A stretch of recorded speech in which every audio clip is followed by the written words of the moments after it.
नमस्ते, welcome in the world of वैदिक astrology.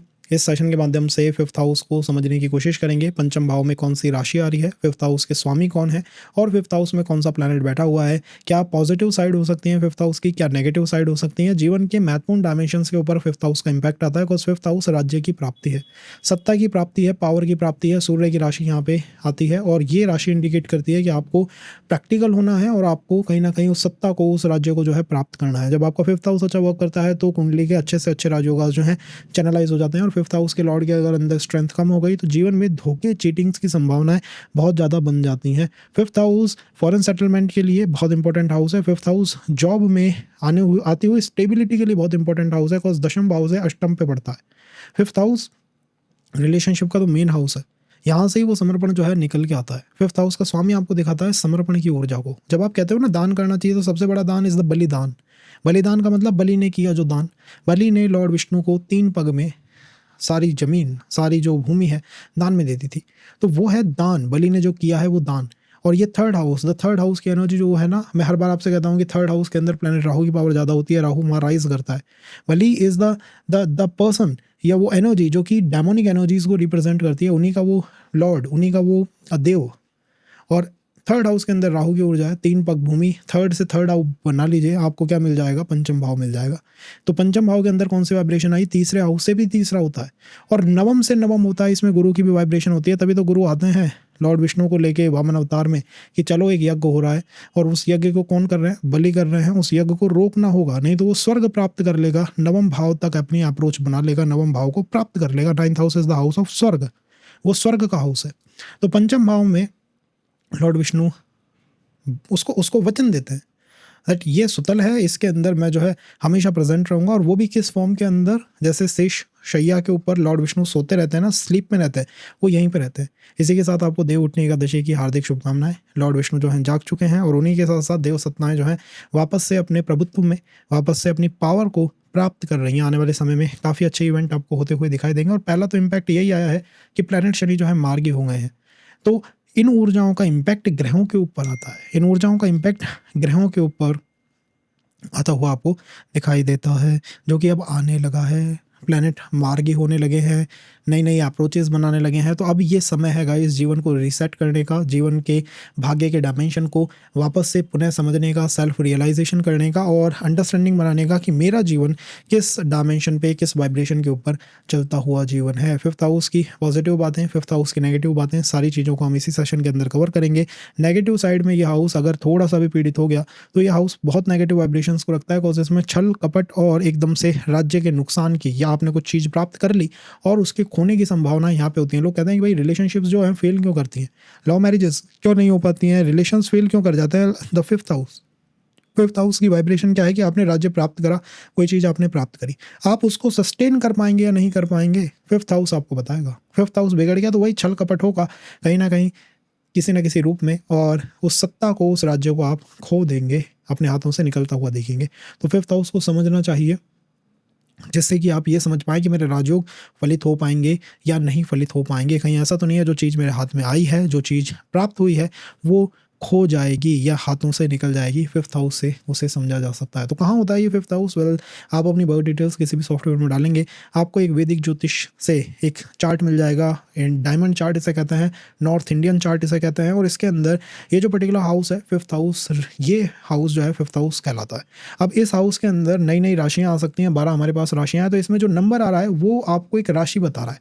अगर यहाँ पे 1 नंबर लिखा हुआ है तो मेष राशि आ रही है, 2 नंबर लिखा हुआ है तो वृषभ आ रही है, 3 नंबर लिखा हुआ है तो मिथुन आ रही है, 4 नंबर लिखा हुआ है तो कर्क आ रही है। तो ऐसे अब आपको राशियों की स्लाइड यहाँ पे मिल जाएगी, हाउस मिल जाएगा।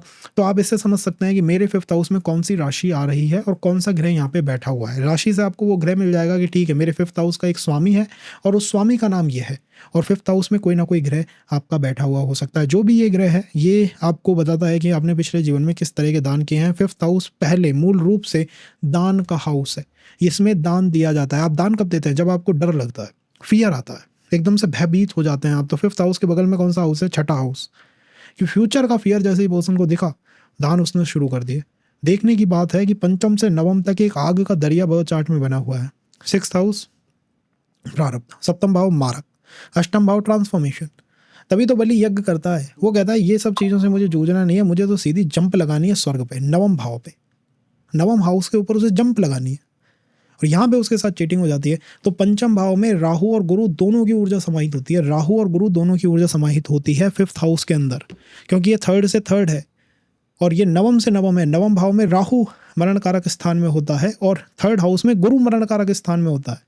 दोनों मिनिस्टर हैं। शुक्र कभी भी मिनिस्टर नहीं होते डिवाइन डेमोनिक ऊर्जाओं के। राहु उन्हें मिनिस्टर बन के ज्ञान देने की कोशिश करते हैं, शुक्र उनके गुरु हैं। इसीलिए लोग पूछते हैं कि शुक्र साहब बहुत मैलेफिक प्लैनेट है क्या, या इसकी अप्रोच ही मैलेफिक है क्या? अरे एक्चुअली ये गुरु है, ये उनको ज्ञान देता है जिनको कोई ज्ञान नहीं देने के लिए रेडी है। तो आपको जितने भी यूट्यूबर्स मिलेंगे कहीं ना कहीं जो एस्ट्रोलॉजी कर रहे हैं कहीं ना कहीं शुक्र से प्रभावित मिलेंगे, क्योंकि ये उनको ज्ञान देने की कोशिश कर रहे हैं जहाँ तक ज्ञान नहीं पहुँचा है। इस तरह शुक्र को बिल्कुल मैलेफिक कैंप के अंदर नहीं मानना चाहिए। कम्स टू राहु, राहु को माना जा सकता है और राहु की वजह से ही पंचम भाव में पितृदोष लग जाते हैं। इसी प्लैनेट की वजह से शुक्र बैठा होगा तो नहीं लगेगा। राहु अगर आ गया, राहु फिफ्थ हाउस के साथ अलाइन कर गया, तो कहीं फिफ्थ हाउस के लॉर्ड के साथ अलाइन कर गया तो पितृदोष कुंडली के अंदर दिखने लग जाते हैं। पितृदोष का इंपैक्ट क्या आता है? पर्सन डिसीजन नहीं ले पाता। वो डिसीजन इसलिए नहीं ले पाता कि राहु भी मिनिस्टर है और गुरु भी मिनिस्टर है। अब दो मिनिस्टर अगर एक साथ बैठ जाए तो वो डिसीजन नहीं ले पाएंगे। दो एस्ट्रोलॉजर अगर एक साथ बैठ जाएंगे तो कुंडली पे कोई फलित नहीं दे पाएंगे वो, क्योंकि एक की अप्रोच अलग है, दूसरे की अप्रोच अलग है। तो ये दो डिफरेंट अप्रोचेज जब आपके प्लैनेट के साथ अलाइन करती है, जुड़ जाती है, तो पर्सन जो है डिसीजन नहीं ले पाता। सबसे बड़ी समस्या उसे देखने को मिलती है कि साहब मैं कॉन्फिडेंस में लूज़ कर जाता हूँ, कोई बड़ी बात होती है तो मैं डिसीजन नहीं ले पाता। Comes to the meeting and all, मैं उसमें अच्छा परफॉर्म नहीं कर पाता और सस्टेन करना किसी भी चीज़ को मेरे लिए बड़ा नुकसानदायक हो जाता है, बड़ा मुश्किल हो जाता है। 10th हाउस राज्य, दशम भाव क्या है? राज्य है। दशम भाव जॉब है, जॉब आपका राज्य है, ठीक है। दशम से अष्टम है पंचम भाव, तो इसका मतलब है जब भी जॉब में, राज्य में, धन में, इनमें हानि आएगी तो वो पंचम भाव की मदद से आ सकती है। इसीलिए पंचम भाव कुंडली का वो होता है ना, पहले बनाते थे दुर्ग बनाते थे, किले बनाते थे, ये किला है। लगन पंचम नवम ये एक सबसे मजबूत त्रिकोण है। इस त्रिकोण का एक दूसरे के साथ जितना ज़्यादा अच्छा कनेक्शन बनेगा कुंडली के अंदर उतने ही अच्छे राजयोगास बनने लग जाएंगे। राजयोगों का मतलब है कि कुंडली मजबूत हो जाएगी, शत्रु पक्ष के का इसके ऊपर इन्फ्लुएंस नहीं आ पाएगा, वो इसे पीड़ित नहीं कर पाएंगे और हम बहुत चीज़ों को प्राप्त भी कर लेंगे और सस्टेन भी कर जाएंगे। मूल बात सस्टेन करना है। रिलेशनशिप आना फिफ्थ हाउस से आती है, सस्टेन करना पंचम भाव बहुत मजबूत चाहिए। पूछते हैं कि भाई रिलेशनशिप के या लव मैरिज के कौन से योगास हो सकते हैं, तो उसको हम पहले समझते हैं कि फिफ्थ हाउस का लॉर्ड पूर्ण रूप से प्रेम और समर्पण को दिखाता है, जैसा कि बलिदान उन्होंने करा था लॉर्ड नारायण के प्रति।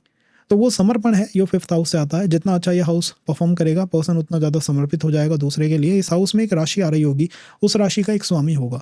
ये स्वामी जितना अच्छा आपके सप्तम भाव के साथ कनेक्ट कर रहा है, अच्छा संबंध बना पा रहा है, उतना अच्छा प्रेम विवाह की तरफ चार्ट जो है जाने की संभावनाएं होती हैं। तो पंचमेश का और सप्तमेश का संबंध अगर चार्ट के अंदर बन जाता है तो प्रेम विवाह की कुछ संभावनाएं चार्ट में एक्टिवेट हो जाती हैं। अब संबंध कई तरह से बनते हैं। फर्स्ट इज द कंजंक्शन, कि अगर युति हो गई दोनों प्लैनेटों की तो युति में जो रिजल्ट हैं काफ़ी मजबूत स्थिति में बाहर निकल के आ सकते हैं। लेकिन गाइस ध्यान रखिएगा, अगर इन दोनों का कंजंक्शन के बीच का डिग्री डिफरेंस अगर 1 डिग्री से कम आ गया या 1 डिग्री पे आ गया तो ये दोनों एक दूसरे से युद्ध में उतारू हो जाएंगे। ये युद्ध अगर कुंडली में लग गया तो फिर मैरिज का रिलेशनशिप से चैनलाइज हो पाना बहुत मुश्किल हो जाएगा। वहाँ रिलेशन या तो रिलेशन ही चलेगा या मैरिज ही चलेगी। दोनों जब एक दूसरे के साथ मिलेंगे तो एक युद्ध आ जाएगा। आपने वो भी सिनेरियोज देखे होंगे जिसमें एक पर्सन ने एक के साथ रिलेशन, दूसरे के साथ मैरिज, तो जब दोनों मिलेंगे, एक रिलेशन आ रहा है, एक मैरिज आ रही है, तो उन दोनों के बीच में वो युद्ध वो यहाँ देखने को मिल सकता है। सेकंड तरीका होता है एक दूसरे को एस्पेक्ट देना, एक दूसरे को देखना। तो ये जो दृष्टि होती है ये बड़ी लाभदायक होती है। मैं कंजंक्शन से भी ज़्यादा बेटर दृष्टि को मानता हूँ, बिकॉज दृष्टियों के अंदर क्या होता है, एक दूसरे को समझने की कोशिश होती है। एक प्लैनेट जब दूसरे प्लैनेट पे दृष्टि डालता है तो वो एक तरह से उसकी कमियों को या खुद की कमियों को भी देखता रहता है।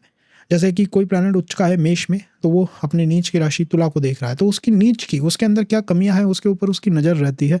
तो यहाँ अंडरस्टैंडिंग बनने की संभावनाएं बहुत प्रबल हो जाती है कि दोनों के मध्य अंडरस्टैंडिंग बन सकती है। लेकिन इन दृष्टियों के अंदर एक दूसरे की हेल्प करने वाले प्लैनेट होने चाहिए। मैं मेरी कमियों को देख रहा हूँ, सामने वाला उसी का मजाक उड़ा रहा है, वो चीज़ें वर्कआउट नहीं करेंगी। तो दोनों प्लैनेट ऐसे होने चाहिए जो कुंडली के अंदर कंपैटिबल बन रहे हों, जिनके मध्य कंपैटिबिलिटी स्थापित हो रही हो। तीसरा, पूर्ण समर्पण शुक्र के पास है। शुक्र एक ऐसा प्लैनेट है जो 12th हाउस में उच्च का होता है। 12th house is the house of complete devotion.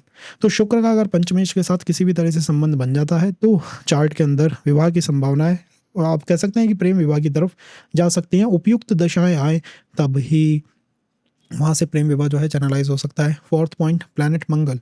Phaladeepika says कि प्लैनेट मंगल एक ऐसा प्लैनेट है जो कि कंप्लीट डिवोशन तो नहीं रखता, लेकिन हाँ इसका स्वभाव ऐसा है कि ये हर चीज़ के प्रति ये एक भूलने वाला स्वभाव है इसका। ये ऐसा स्वभाव है, बहुत दानी स्वभाव है, वीरता का स्वभाव है, दानी स्वभाव है। सोल्जर्स का स्वभाव आप देखिए, खुद के जीवन पे खेल जाते हैं टू प्रोटेक्ट यू। तो 5th हाउस के लॉर्ड का अगर मंगल जैसे प्लैनेट के साथ संबंध हो जाता है, तब भी चार्ट विवाह में लव मैरिज की तरफ जाने की संभावनाओं को रखता है। और सबसे ज़्यादा सेल्फिश जो प्लैनेट है वो बुध है। बुध सेल्फिश प्लैनेटों में नंबर 1 का सेल्फिश प्लैनेट अगर कोई है तो वो बुध है। तो बुध का पंचम भाव से जितना ज़्यादा संबंध प्रगाढ़ होता चला जाएगा, कई बार होता है कि पंचम भाव में वर्गो आ गया, टॉरस मेरी राइजिंग है, पंचम भाव में वर्गो आ गया, तो टॉरस राइजिंग मीन शुक्र हैं आप, वर्गों में पंचम भाव में जाके क्या होते हैं, नीच के हो जाते हैं। शुक्र यहाँ नीच का हो जाता है, वो सेल्फिश वाइब्रेशन ऑफ प्लैनेट बुध को सहन नहीं कर पाता। तो मैं कहूँगा कि 5th हाउस के ऊपर अगर बुध का बहुत प्रभाव आने लगा है तो आप बहुत सोच समझ के ही लव मैरिज की तरफ जाइएगा। यहाँ पे प्रैक्टिकलिटी पर्सन के माइंड में कहीं ना कहीं से एक बार निकल के आएगी, वो बाहर निकलने की कोशिश करेगी। बुध का पॉजिटिव साइड ये है कि एक नटखट प्लैनेट है, चुलबुला प्लैनेट है, तो ये फ्लर्टी आदतें इसके अंदर काफ़ी ज़्यादा हैं। But the second side is कि ये जो प्लैनेट है ये एक सेल्फिश प्लैनेट है, तो ये डिवोशन से नहीं जाता, ये अपना ध्यान रख के जाता है। इसीलिए टॉरस राइजिंग वालों के साथ समस्या क्या होती है कि उनके पंचम भाव में ही वो राशि आ गई जिसमें वो नीच के होते हैं, वो कमज़ोर हो जाते हैं। तो अगर टॉरस राइजिंग किसी की तरफ डिवोशन भी रखे, डिवोट भी हो जाए, तब भी 5th हाउस उन्हें वीक ही कर सकता है, वीक कर सकता है। तो एक डिलेमा इस प्लैनेट के साथ जो है क्रिएट हो जाता है। एक साइड पे आपको दिखाता है कि मैं फ्लर्टी एनर्जीज को रखता हूँ, एक साइड पे आपको दिखाता है कि भाई मैं अपना हित, अपना गेन जो है वो पहले सोच के बैठता हूँ। क्या इन्हीं योगों के होने से किसी चार्ट में लव मैरिज की संभावनाएं प्रबल हो जाती हैं? ऐसा नहीं है। इसके साथ साथ आपको एक मजबूत मंगल चाहिए, इसके साथ साथ आपको एक मजबूत 3rd हाउस का स्वामी और 9वें भाव का स्वामी चाहिए। जैसे मैंने आपको कहा, पंचम भाव वो सेंटर पॉइंट है जहाँ पे 3रा हाउस से 3रा हाउस है, 3rd से 3rd है और 9th से 9th है। इसका मतलब है कि आपको राहु भी चाहिए। राहु आपको वो टैक्टिकल एनर्जीज भी चाहिए, आपको वो एफर्ट देने की पावर भी चाहिए। राहु भुजबली प्लैनेट है तो स्ट्रेंथ है उसके पास, और आपको गुरु भी चाहिए। गुरु का मतलब है कहीं ना कहीं फादर या फिर द कल्चर की परमिशंस जो हैं वो इस चार्ट के अंदर लेनी होती हैं। अब इनमें से अगर एक प्रबल प्लैनेट हो गया, दूसरा प्लैनेट बहुत कमज़ोर हो गया, जैसे किसी का जुपिटर रेट्रोग्रेड हो गया या जुपिटर नीच का हो गया, तो ये कंफर्म है कि family after that relation accept कर ले तो कर ले, नहीं तो उससे पहले किसी कीमत पे नहीं करेगी। Means person is just like मैं एफर्ट दूँ क्या भाई, कितने भी दे लो तुम, तुम्हारा चार्ट राहु के साथ कनेक्ट कर गया है, तो इसमें होगा क्या, केवल और केवल पर्सन अपनी स्ट्रेंथ के दम पे, अपने दम पे, अपनी पावर के दम पे चीज़ों को कर पाएगा, अपने भुजबल से कर पाएगा। उसमें उसको सपोर्ट स्ट्रेंथ सामने की तरफ से नहीं आएगी। और कहीं राहु कमज़ोर हो गया तो 9th हाउस मजबूत हो जाएगा, गुरु आपका मजबूत हो गया, तो हाँ यहाँ पे फैमिली को या फिर सोसाइटी को थोड़ा इन्फ्लुएंस किया जा सकता है। तो इससे पर्सन को एक अंडरस्टैंडिंग मिल जाती है कि मैं जाऊँ तो किस डायरेक्शन में जाऊँ, किस तरफ जाऊँ। इनमें से एक प्लैनेट आपको मजबूत मिलेगा क्योंकि ये अलाइनमेंट ही इस तरह बनाई गई है, इन्हें सेट ही इस तरह करा गया है। ऐसा नहीं करा गया कि न तो तुमको राहु ही मिलेगा, न गुरु ही मिलेगा, न पंचम भाव ही मिलेगा, फिर तो आदमी हो जाए कि मेरे को दुख देने के लिए एस्ट्रोलॉजी को बनाया है क्या। इसको बनाया इसलिए कि आपको राइट डायरेक्शन मिल जाए, कहाँ एनर्जी इन्वेस्ट करनी है, कहाँ एनर्जी इन्वेस्ट नहीं करनी है, कहाँ पे लगना है, कहाँ पे नहीं लगना है, बस इतना सा। और हो सकता है कब, जब आपका 5th हाउस काफ़ी प्रबल स्थितियों में आ जाए, मजबूत स्थितियों में आ जाए। बुद्धि की दशा, बुद्धि की सब दशा, इसमें वही संबंध वर्कआउट कर सकते हैं जिसके अंदर पर्सन को कुछ ना कुछ लाभ गेन प्राप्त हो रहा हो। नहीं तो ये प्लैनेट ऐसा है कि अपना हित पहले सोचता है, तो इसमें वो चीज़ें वर्कआउट नहीं कर पाती हैं, समर्पण इसके पास नहीं है। तो ये 5th हाउस की एक डायमेंशन हुई। Now the second is the profession में कैसे प्ले आउट करता है, जॉब की सस्टेनेबिलिटी को दिखाता है। कई लोग होते हैं कि भाई उन्होंने जॉब ही ऐसी पिक करी है जो कि सीधी प्रोफेशन से लिंक करती है, जैसे कि MBBS कर लिया, BTech कर लिया, MTech कर लिया, और अब वो उसी फील्ड के अंदर लगे हुए हैं, टेक्निकल आप कह सकते हैं जॉब के अंदर लगे हुए हैं। 5th हाउस का स्वामी 10th हाउस के स्वामी के साथ कनेक्ट करेगा, तभी जाके जॉब हम हमारे प्रोफेशन की तरफ मोड़ पाएंगे, लेके जा पाएंगे। कनेक्ट कैसे होगा, कंजंक्शन है, एस्पेक्ट है, नक्षत्र एक्सचेंज है, और इन चीज़ों को मैंने रिलेशन के पॉइंट पे बता दिया है, तो आप उसके अंदर देख सकते हैं। जितना इनके अच्छा अंदर बेटर कनेक्ट होगा, उतनी ही आपके एजुकेशन आपको फ्यूचर में हेल्प करेगी। जितना इनके बीच में मेलेफिक कनेक्ट होगा, उतनी हमारी एजुकेशन क्या होगी, हमें पुल करने की कोशिश करेगी। समटाइम हैपेंस कि भाई मैंने एजुकेशन ली किसी और चीज़ में और अब मैं कर कुछ और रहा हूँ, ऐसा क्यों हो गया। 5th house 10th house connect is there, but that malefic connect वो युद्ध है, गृह युद्ध लग गया। कंजंक्शन है दोनों में बहुत प्रबल, लेकिन गृह युद्ध है। अब गृह युद्ध कैसा है, पर्सन सोचता है मैं अपनी डिग्रीज को बेटर कर लेता हूँ, बट उसका पॉजिटिव इफेक्ट आपको आपके प्रोफेशन में नहीं देखने को मिलेगा। आप कितनी बेटर कर लो, चाहे कहीं से ही पढ़ के आ जाओ। तो अलाइनमेंट इस तरह की सेट हो गई है। 5th हाउस और 10th हाउस में जॉब को सिक्योर रखना है, मजबूत 5th हाउस चाहिए, और जितने ज़्यादा प्लैनेट फिफ्थ हाउस के अंदर आते चले जाते हैं उतनी ज़्यादा दान करने की संभावनाएं बढ़ती चली जाती हैं और चीटिंग की संभावनाएं उतनी ज़्यादा आने लग जाती हैं। तो मैं फिफ्थ हाउस का टेंथ हाउस में जाना, टेंथ हाउस का फिफ्थ हाउस में जाना एक राजयोग की तरह है, निश्चित एक राजयोग की तरह है। बट इसमें एक पॉइंट याद रखना चाहिए कि ये दोनों प्लैनेटों का एक्सचेंज किसी ना किसी तरह की चीटिंग को दिखाता है। ये इंडिकेट करता है कि भाई आप जो है टीम किसी प्रोजेक्ट के ऊपर काम कर रहे हो, आपकी टीम प्रोजेक्ट के ऊपर काम कर रही है, सेकंड टीम जो है वो क्रेडिट को ले जाती है, थर्ड पर्सन जो है क्रेडिट को उठा के ले जाता है। दान, चीटिंग भी इसी पर्टिकुलर प्लैनेट से आती है, इसीलिए इसको 10th हाउस से अष्टम में रखा गया है। ये कुंडली का एक राजयोग बनाने वाला प्लैनेट है, ये कुंडली को मजबूती देने वाला एक प्लैनेट, एक हाउस, लेकिन फिर भी ये इस केंद्र के साथ अलाइंड हो ही नहीं पा रहा है। सब केंद्रों के साथ अलाइंड है, चौथे भाव से सेकंड है, लगन से पंचम है, सातवें से 11th है, लेकिन 10th से अष्टम है। क्यों है? क्या रीज़न है कि 10th से इसकी इतनी दूरियाँ, इतना दूरी होना क्यों? उसके पीछे भी एक रीज़न है, बिहाइंड में एक बहुत बड़ा रीज़न है कि क्यों ये एक दूसरे के साथ इस दूरी को मेंटेन करके रखते हैं। लेकिन आपने उसका इम्पैक्ट देखा, उसका इम्पैक्ट ये आया कि भाई काम मैं कर रहा हूँ बट क्रेडिट कोई थर्ड पर्सन जो है उठा के ले जा रहा है। तो उसका reason is this fifth house और अष्टम भाव का कनेक्ट, 10th हाउस का connect, sorry. Third, research education में बहुत इंपॉर्टेंट रोल प्ले करता है। फिफ्थ हाउस का लॉर्ड अष्टम भाव से कनेक्ट हो गया, पर्सन वो रिसर्च करके निकाल लेगा, मतलब जो सामान्य आदमी कर नहीं सकता, ये उस ज्ञान को प्राप्त कर सकते हैं। और इसकी पंचम भाव की भूख यही होती है। फिफ्थ हाउस की एक्चुअल में भूख क्या होती है? गहरे ज्ञान को प्राप्त करना। बलि वामन जो अवतार होते हैं उनको क्या देता है वचन कि मुझे ब्रह्म दिखा दो, मुझे ज्ञान दे दो और मैं तुम्हें जो मांगोगे 3 वचन दे दूंगा, जो मांगोगे दे दूंगा, गहरा ज्ञान दे दो। तो पंचम भाव की हमेशा इच्छा होती है गहरे ज्ञान को प्राप्त करने की। There was a person who said कि भाई पंचम भाव से आप यूजी को ही देखिए, पीजी को मत देखिए। हम लाइक आप यूजी को, पीजी को, पीएचडी को, उससे भी ऊंचे के ज्ञान को देख रहा है तो फिफ्थ हाउस से इनफ है देखने के लिए। बिकॉज इस हाउस की इच्छा है गहरे ज्ञान को प्राप्त करना, हमेशा इस हाउस की इच्छा है। यह हाउस चाहता है।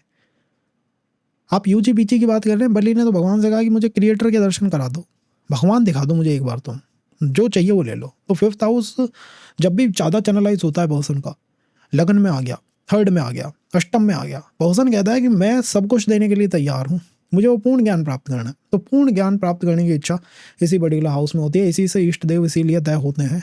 ये इष्ट देवों को तय करने वाला हाउस है, इसीलिए करता है ये इष्ट देवों को तय।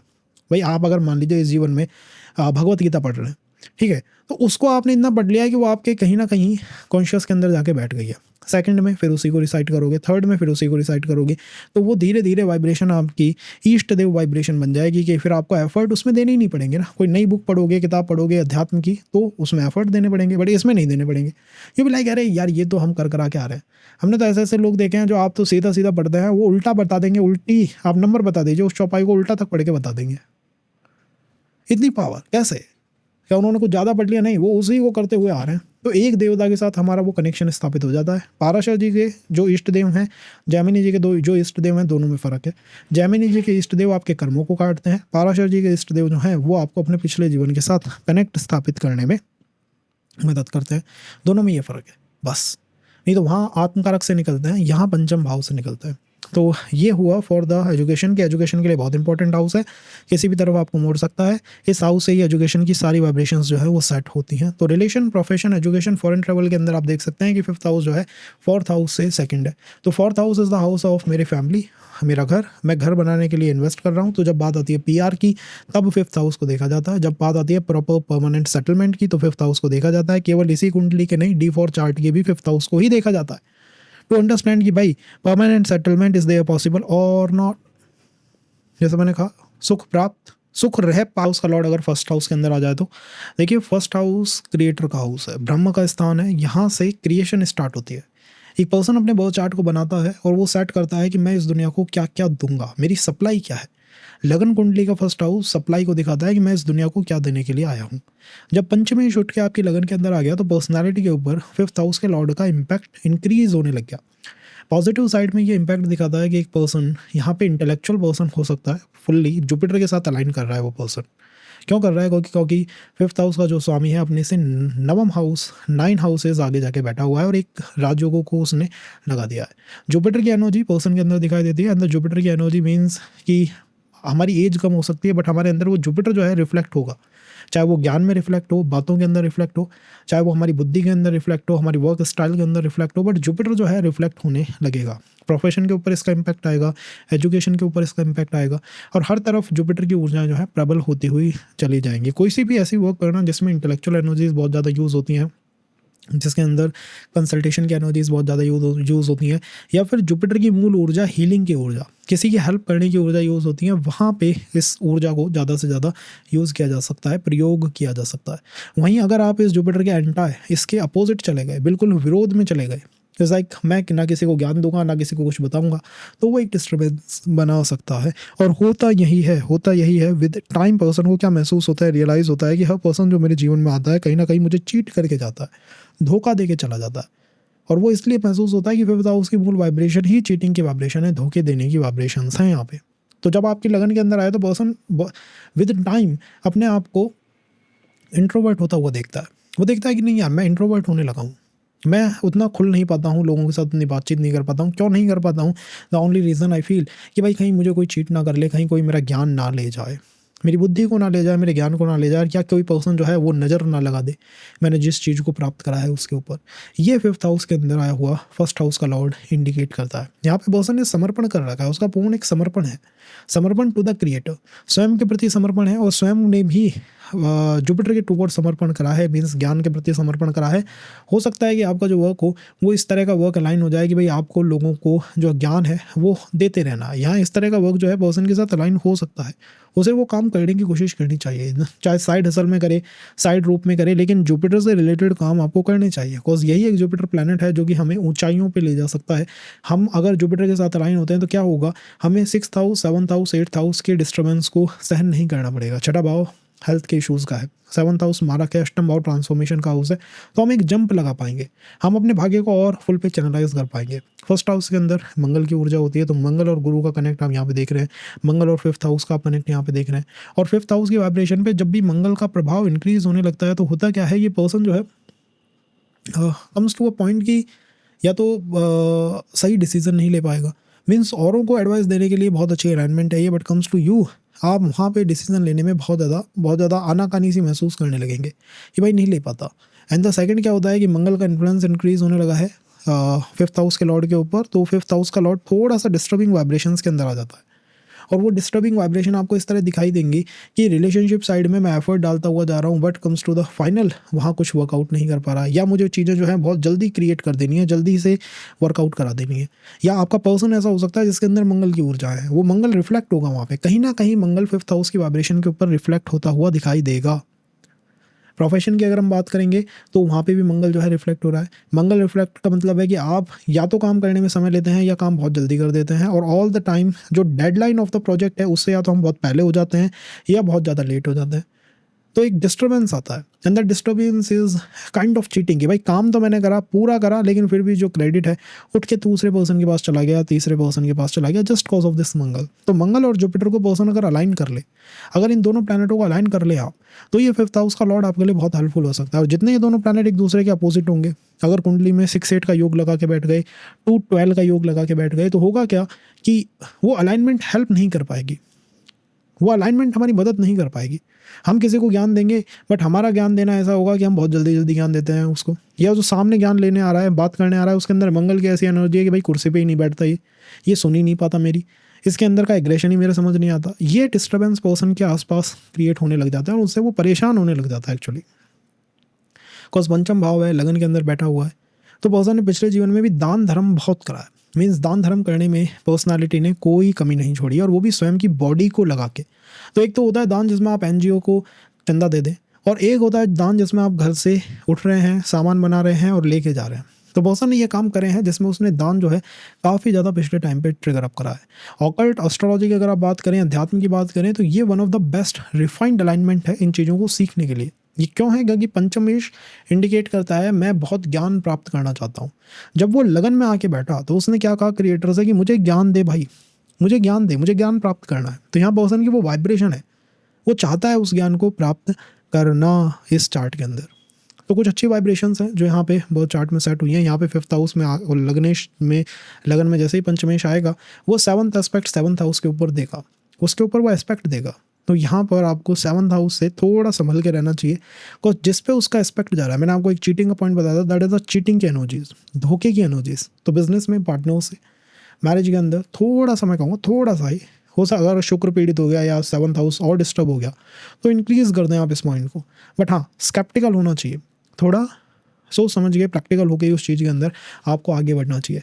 स्टेटस पावर जो प्राप्त होगी खुद के एफर्ट से ही प्राप्त होगी। तो अर्थ से कि भाई हम बहुत ज़्यादा दूसरे के ऊपर डिपेंड ना करें, और पर्सन का घर में भी जन्म उस ऊर्जा को वापस परिवार को देने के लिए आया है। कुछ जुपिटर जब लगन में आता है तो वो इंडिकेट करता है, ये पंचमेश जब लगन में आता है तो इंडिकेट करता है द चाइल्ड की एनर्जी, कि चाइल्ड जो है लगन में आके बैठ गया है, चाइल्ड की ऊर्जाएं जो है लगन के अंदर आके बैठ गई हैं। और ये पर्सन अपने परिवार में उस समय आया है, उस समय इसने जन्म लिया है जब जो मंगल की ऊर्जा बहुत प्रबल थी, कोई किसी की बात नहीं सुन पा रहा था। They are the person entered, और ये उस ज्ञान को यहाँ पे प्रदान कर सकता है, दे सकता है।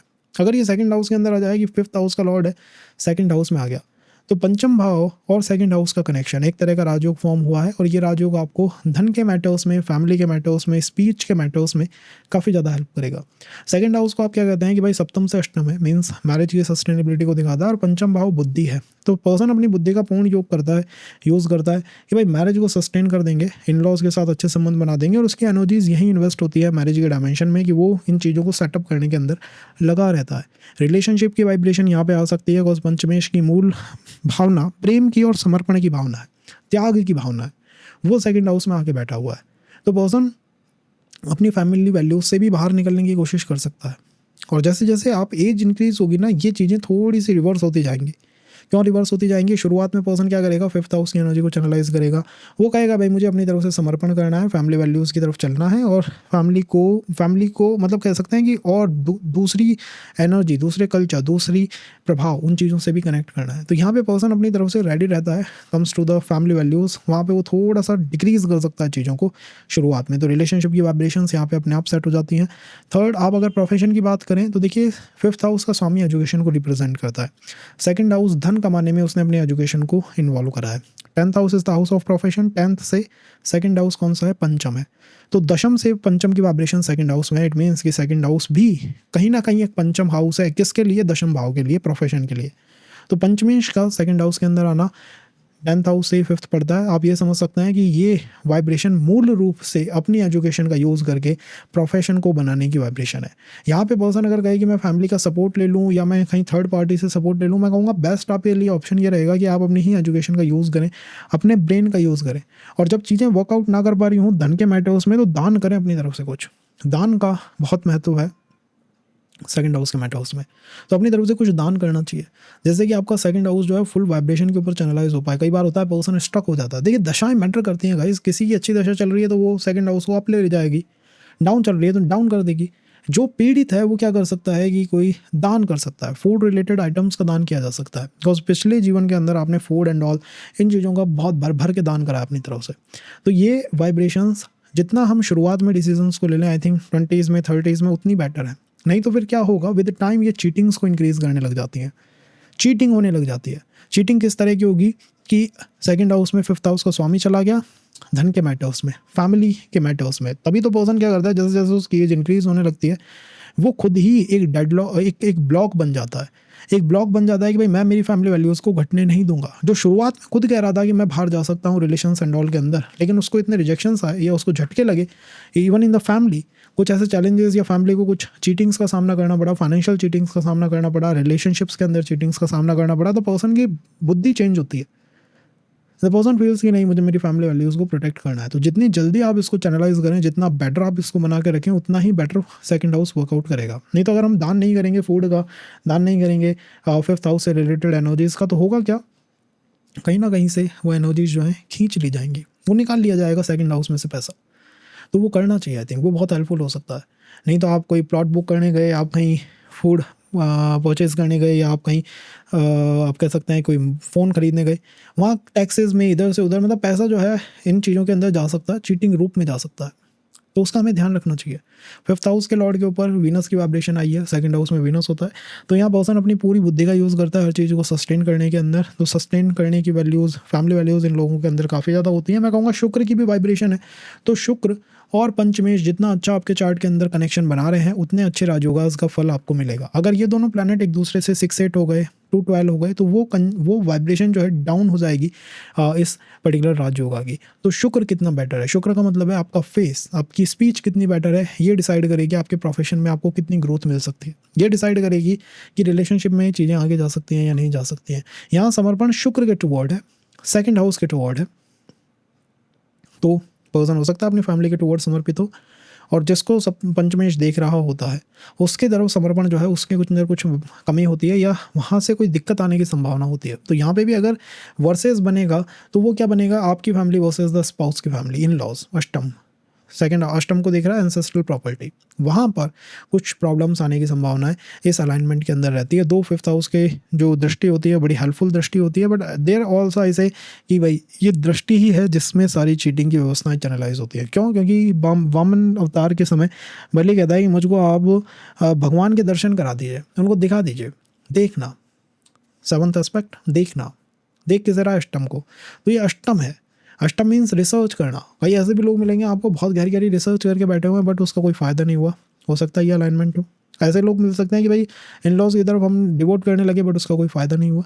हो सकता है ऐसे लोग मिलें कि भाई मैंने पूरी कोशिश करी कि साहब मैं शेयर स्टॉक में कुछ जीत जाऊँ बट यहाँ कुछ फ़ायदा नहीं हुआ। तो ये अलाइनमेंट पर्सन को सेटअप हो सकती है। अगर ये हो रही हैं तो आप क्या कर सकते हैं, फूड रिलेटेड आइटम्स का दान कर सकते हैं। और दे ऑल्सो किसी देवी के मंदिर में करना चाहिए, मैं कहूँगा फ्राइडे के दिन करना चाहिए, काफ़ी हेल्पफुल आपके लिए वो बन के निकलेगा। और ऑकल्ट एस्ट्रोलॉजी ऐसे किसी भी वर्क को अगर कर सकें, डीप रिसर्च कर सकें, बहुत अच्छा है, बट उसे प्रोफेशन से लिंक ना करें। उसको ऐसा ना कहें कि मैं इसको सीधा सीधा वर्क लाइफ से ही जोड़ूंगा। जोड़ा जा सकता है, ये उपाय हेल्पफुल उपाय हो सकते हैं। माँ लक्ष्मी के लिए मंत्र चैंटिंग हेल्पफुल उपाय हो सकता है इस चार्ट के अंदर। थर्ड हाउस के साथ अगर ये कनेक्टेड हो तो देखिए, फिफ्थ हाउस का लॉर्ड अपने से 11th हाउस में जा चुका है, लाभ की वाइब्रेशन को दिखा रहा है। और थर्ड हाउस के अंदर एक अमूल वाइब्रेशन है कि यहाँ पे जो भी प्लैनेट आता है उसकी वाइब्रेशन सब चली जाती है। ये एक्चुअली राहु का हाउस है, राहु की आदत है कि वो एक्सपेंशन दे देता है, प्लैनेट को हाई कर देता है। तो यहाँ पंचमेश बहुत हाई हो गए हैं, उसकी पावर जो है इंक्रीज हो गई है। पर्सन की पर्सनैलिटी में दान देना इंडिकेट होता है कि ये कहीं ना कहीं से कुछ ऐसा काम करेगा जिसमें ये दान देगा। और जब मैं दान की बात करता हूँ वो हमेशा पैसा नहीं है, वो हो सकता है ज्ञान का, नॉलेज का आप दान कर रहे हो, पैसे का आप दान कर रहे हो सकता है आप अपनी तरफ से किसी तरह की हेल्प सामने वाले पर्सन को एक्सटेंड कर देते हो। तो यहाँ उसकी वाइब्रेशन इस तरह की हुई कि मैं दान दे सकता हूँ, मैं ज्ञान दे सकता हूँ लोगों को। फिफ्थ हाउस का लॉर्ड, थर्ड हाउस, राहु की ऊर्जाएं एंड बुद्ध की ऊर्जाएं। तो राहु भी है, बुद्ध भी है, स्पीच कम्युनिकेशन का हाउस है। तो कम्युनिकेशन के द्वारा, कम्युनिकेशन के तरीके से शॉर्ट ट्रैवल करके पर्सन काफ़ी दान को चैनलाइज कर सकता है, काफ़ी दान धर्म जो है अपनी तरफ से कर सकता है। और ये उसको हेल्प करेगा, उसको उसके प्रोफेशन को सेटअप करने में, उसके रिलेशनशिप के अंदर ये चीज़ें उसे काफ़ी हेल्प करेंगी। Because third house is the house of short travel, third house is the house of communication. Fifth house का लॉर्ड उठता है, वहाँ पे जाके बैठ जाता है। यहाँ वाइब्रेशन कैसी बनी पर्सन की, मैं अपनी तरफ से दान कर सकता हूँ, मैं अपनी तरफ से ज्ञान दे सकता हूँ, शॉर्ट ट्रैवल कर सकता हूँ। और शॉर्ट ट्रैवल जब करेगा किसी रिलेशनशिप को चैनलाइज कर सकता है इनडायरेक्टली, उसे पता भी नहीं लगा कब उसने फिफ्थ हाउस को थर्ड हाउस से कनेक्ट कर दिया। जैसे ही शॉर्ट ट्रैवल करता है फिफ्थ हाउस थर्ड हाउस के साथ जुड़ेगा। जब यात्रा भी करेगा तो ऐसी होगी इसकी इच्छा कि भाई जेब में जो भी रुपया रखा है आप उठा के सामने वाले पर्सन को पकड़ा देना। वो इच्छाएं यहाँ पे हो सकती हैं, फील कर सकता है कि यार ये अच्छा है, मेरे साथ चल रही हैं। और ये शुरुआत से जैसे ही जन्म हुआ है उसके बाद ही आपको ये वाइब्रेशन देखने को मिल जाएगी। बट जैसे जैसे एज बढ़ती है, एज इंक्रीज होती है, ये फिफ्थ हाउस चीटिंग को भी रिप्रेजेंट करता है। तो वो चीटिंग करना, वो धोखेबाजियाँ जो हैं वो भी दिखाई देती है। और वो कैसे होते हैं कि भाई आपने उठा के दान किया, कुछ दिया, रिलेशन बना शॉर्ट ट्रैवल के माध्यम से, बट कम्स टू पॉइंट आपको लगता है कि भाई वो चीज़ जो है ठीक नहीं थी या उसमें धोखेबाजियाँ हुई मेरे साथ। तो फिर पर्सन क्या करता है, उन चीज़ों को करना बंद कर देता है। फिर वो कहता है भाई नहीं करेंगे।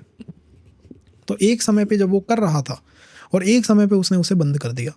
ये होता है विद टाइम, विद एज, जैसे जैसे उसकी बुद्धि जागृत होती है वो समझने लगता है। तो उसको दिखता है यार यहाँ पे कुछ धोखेबाजियाँ जो है हो सकती हैं।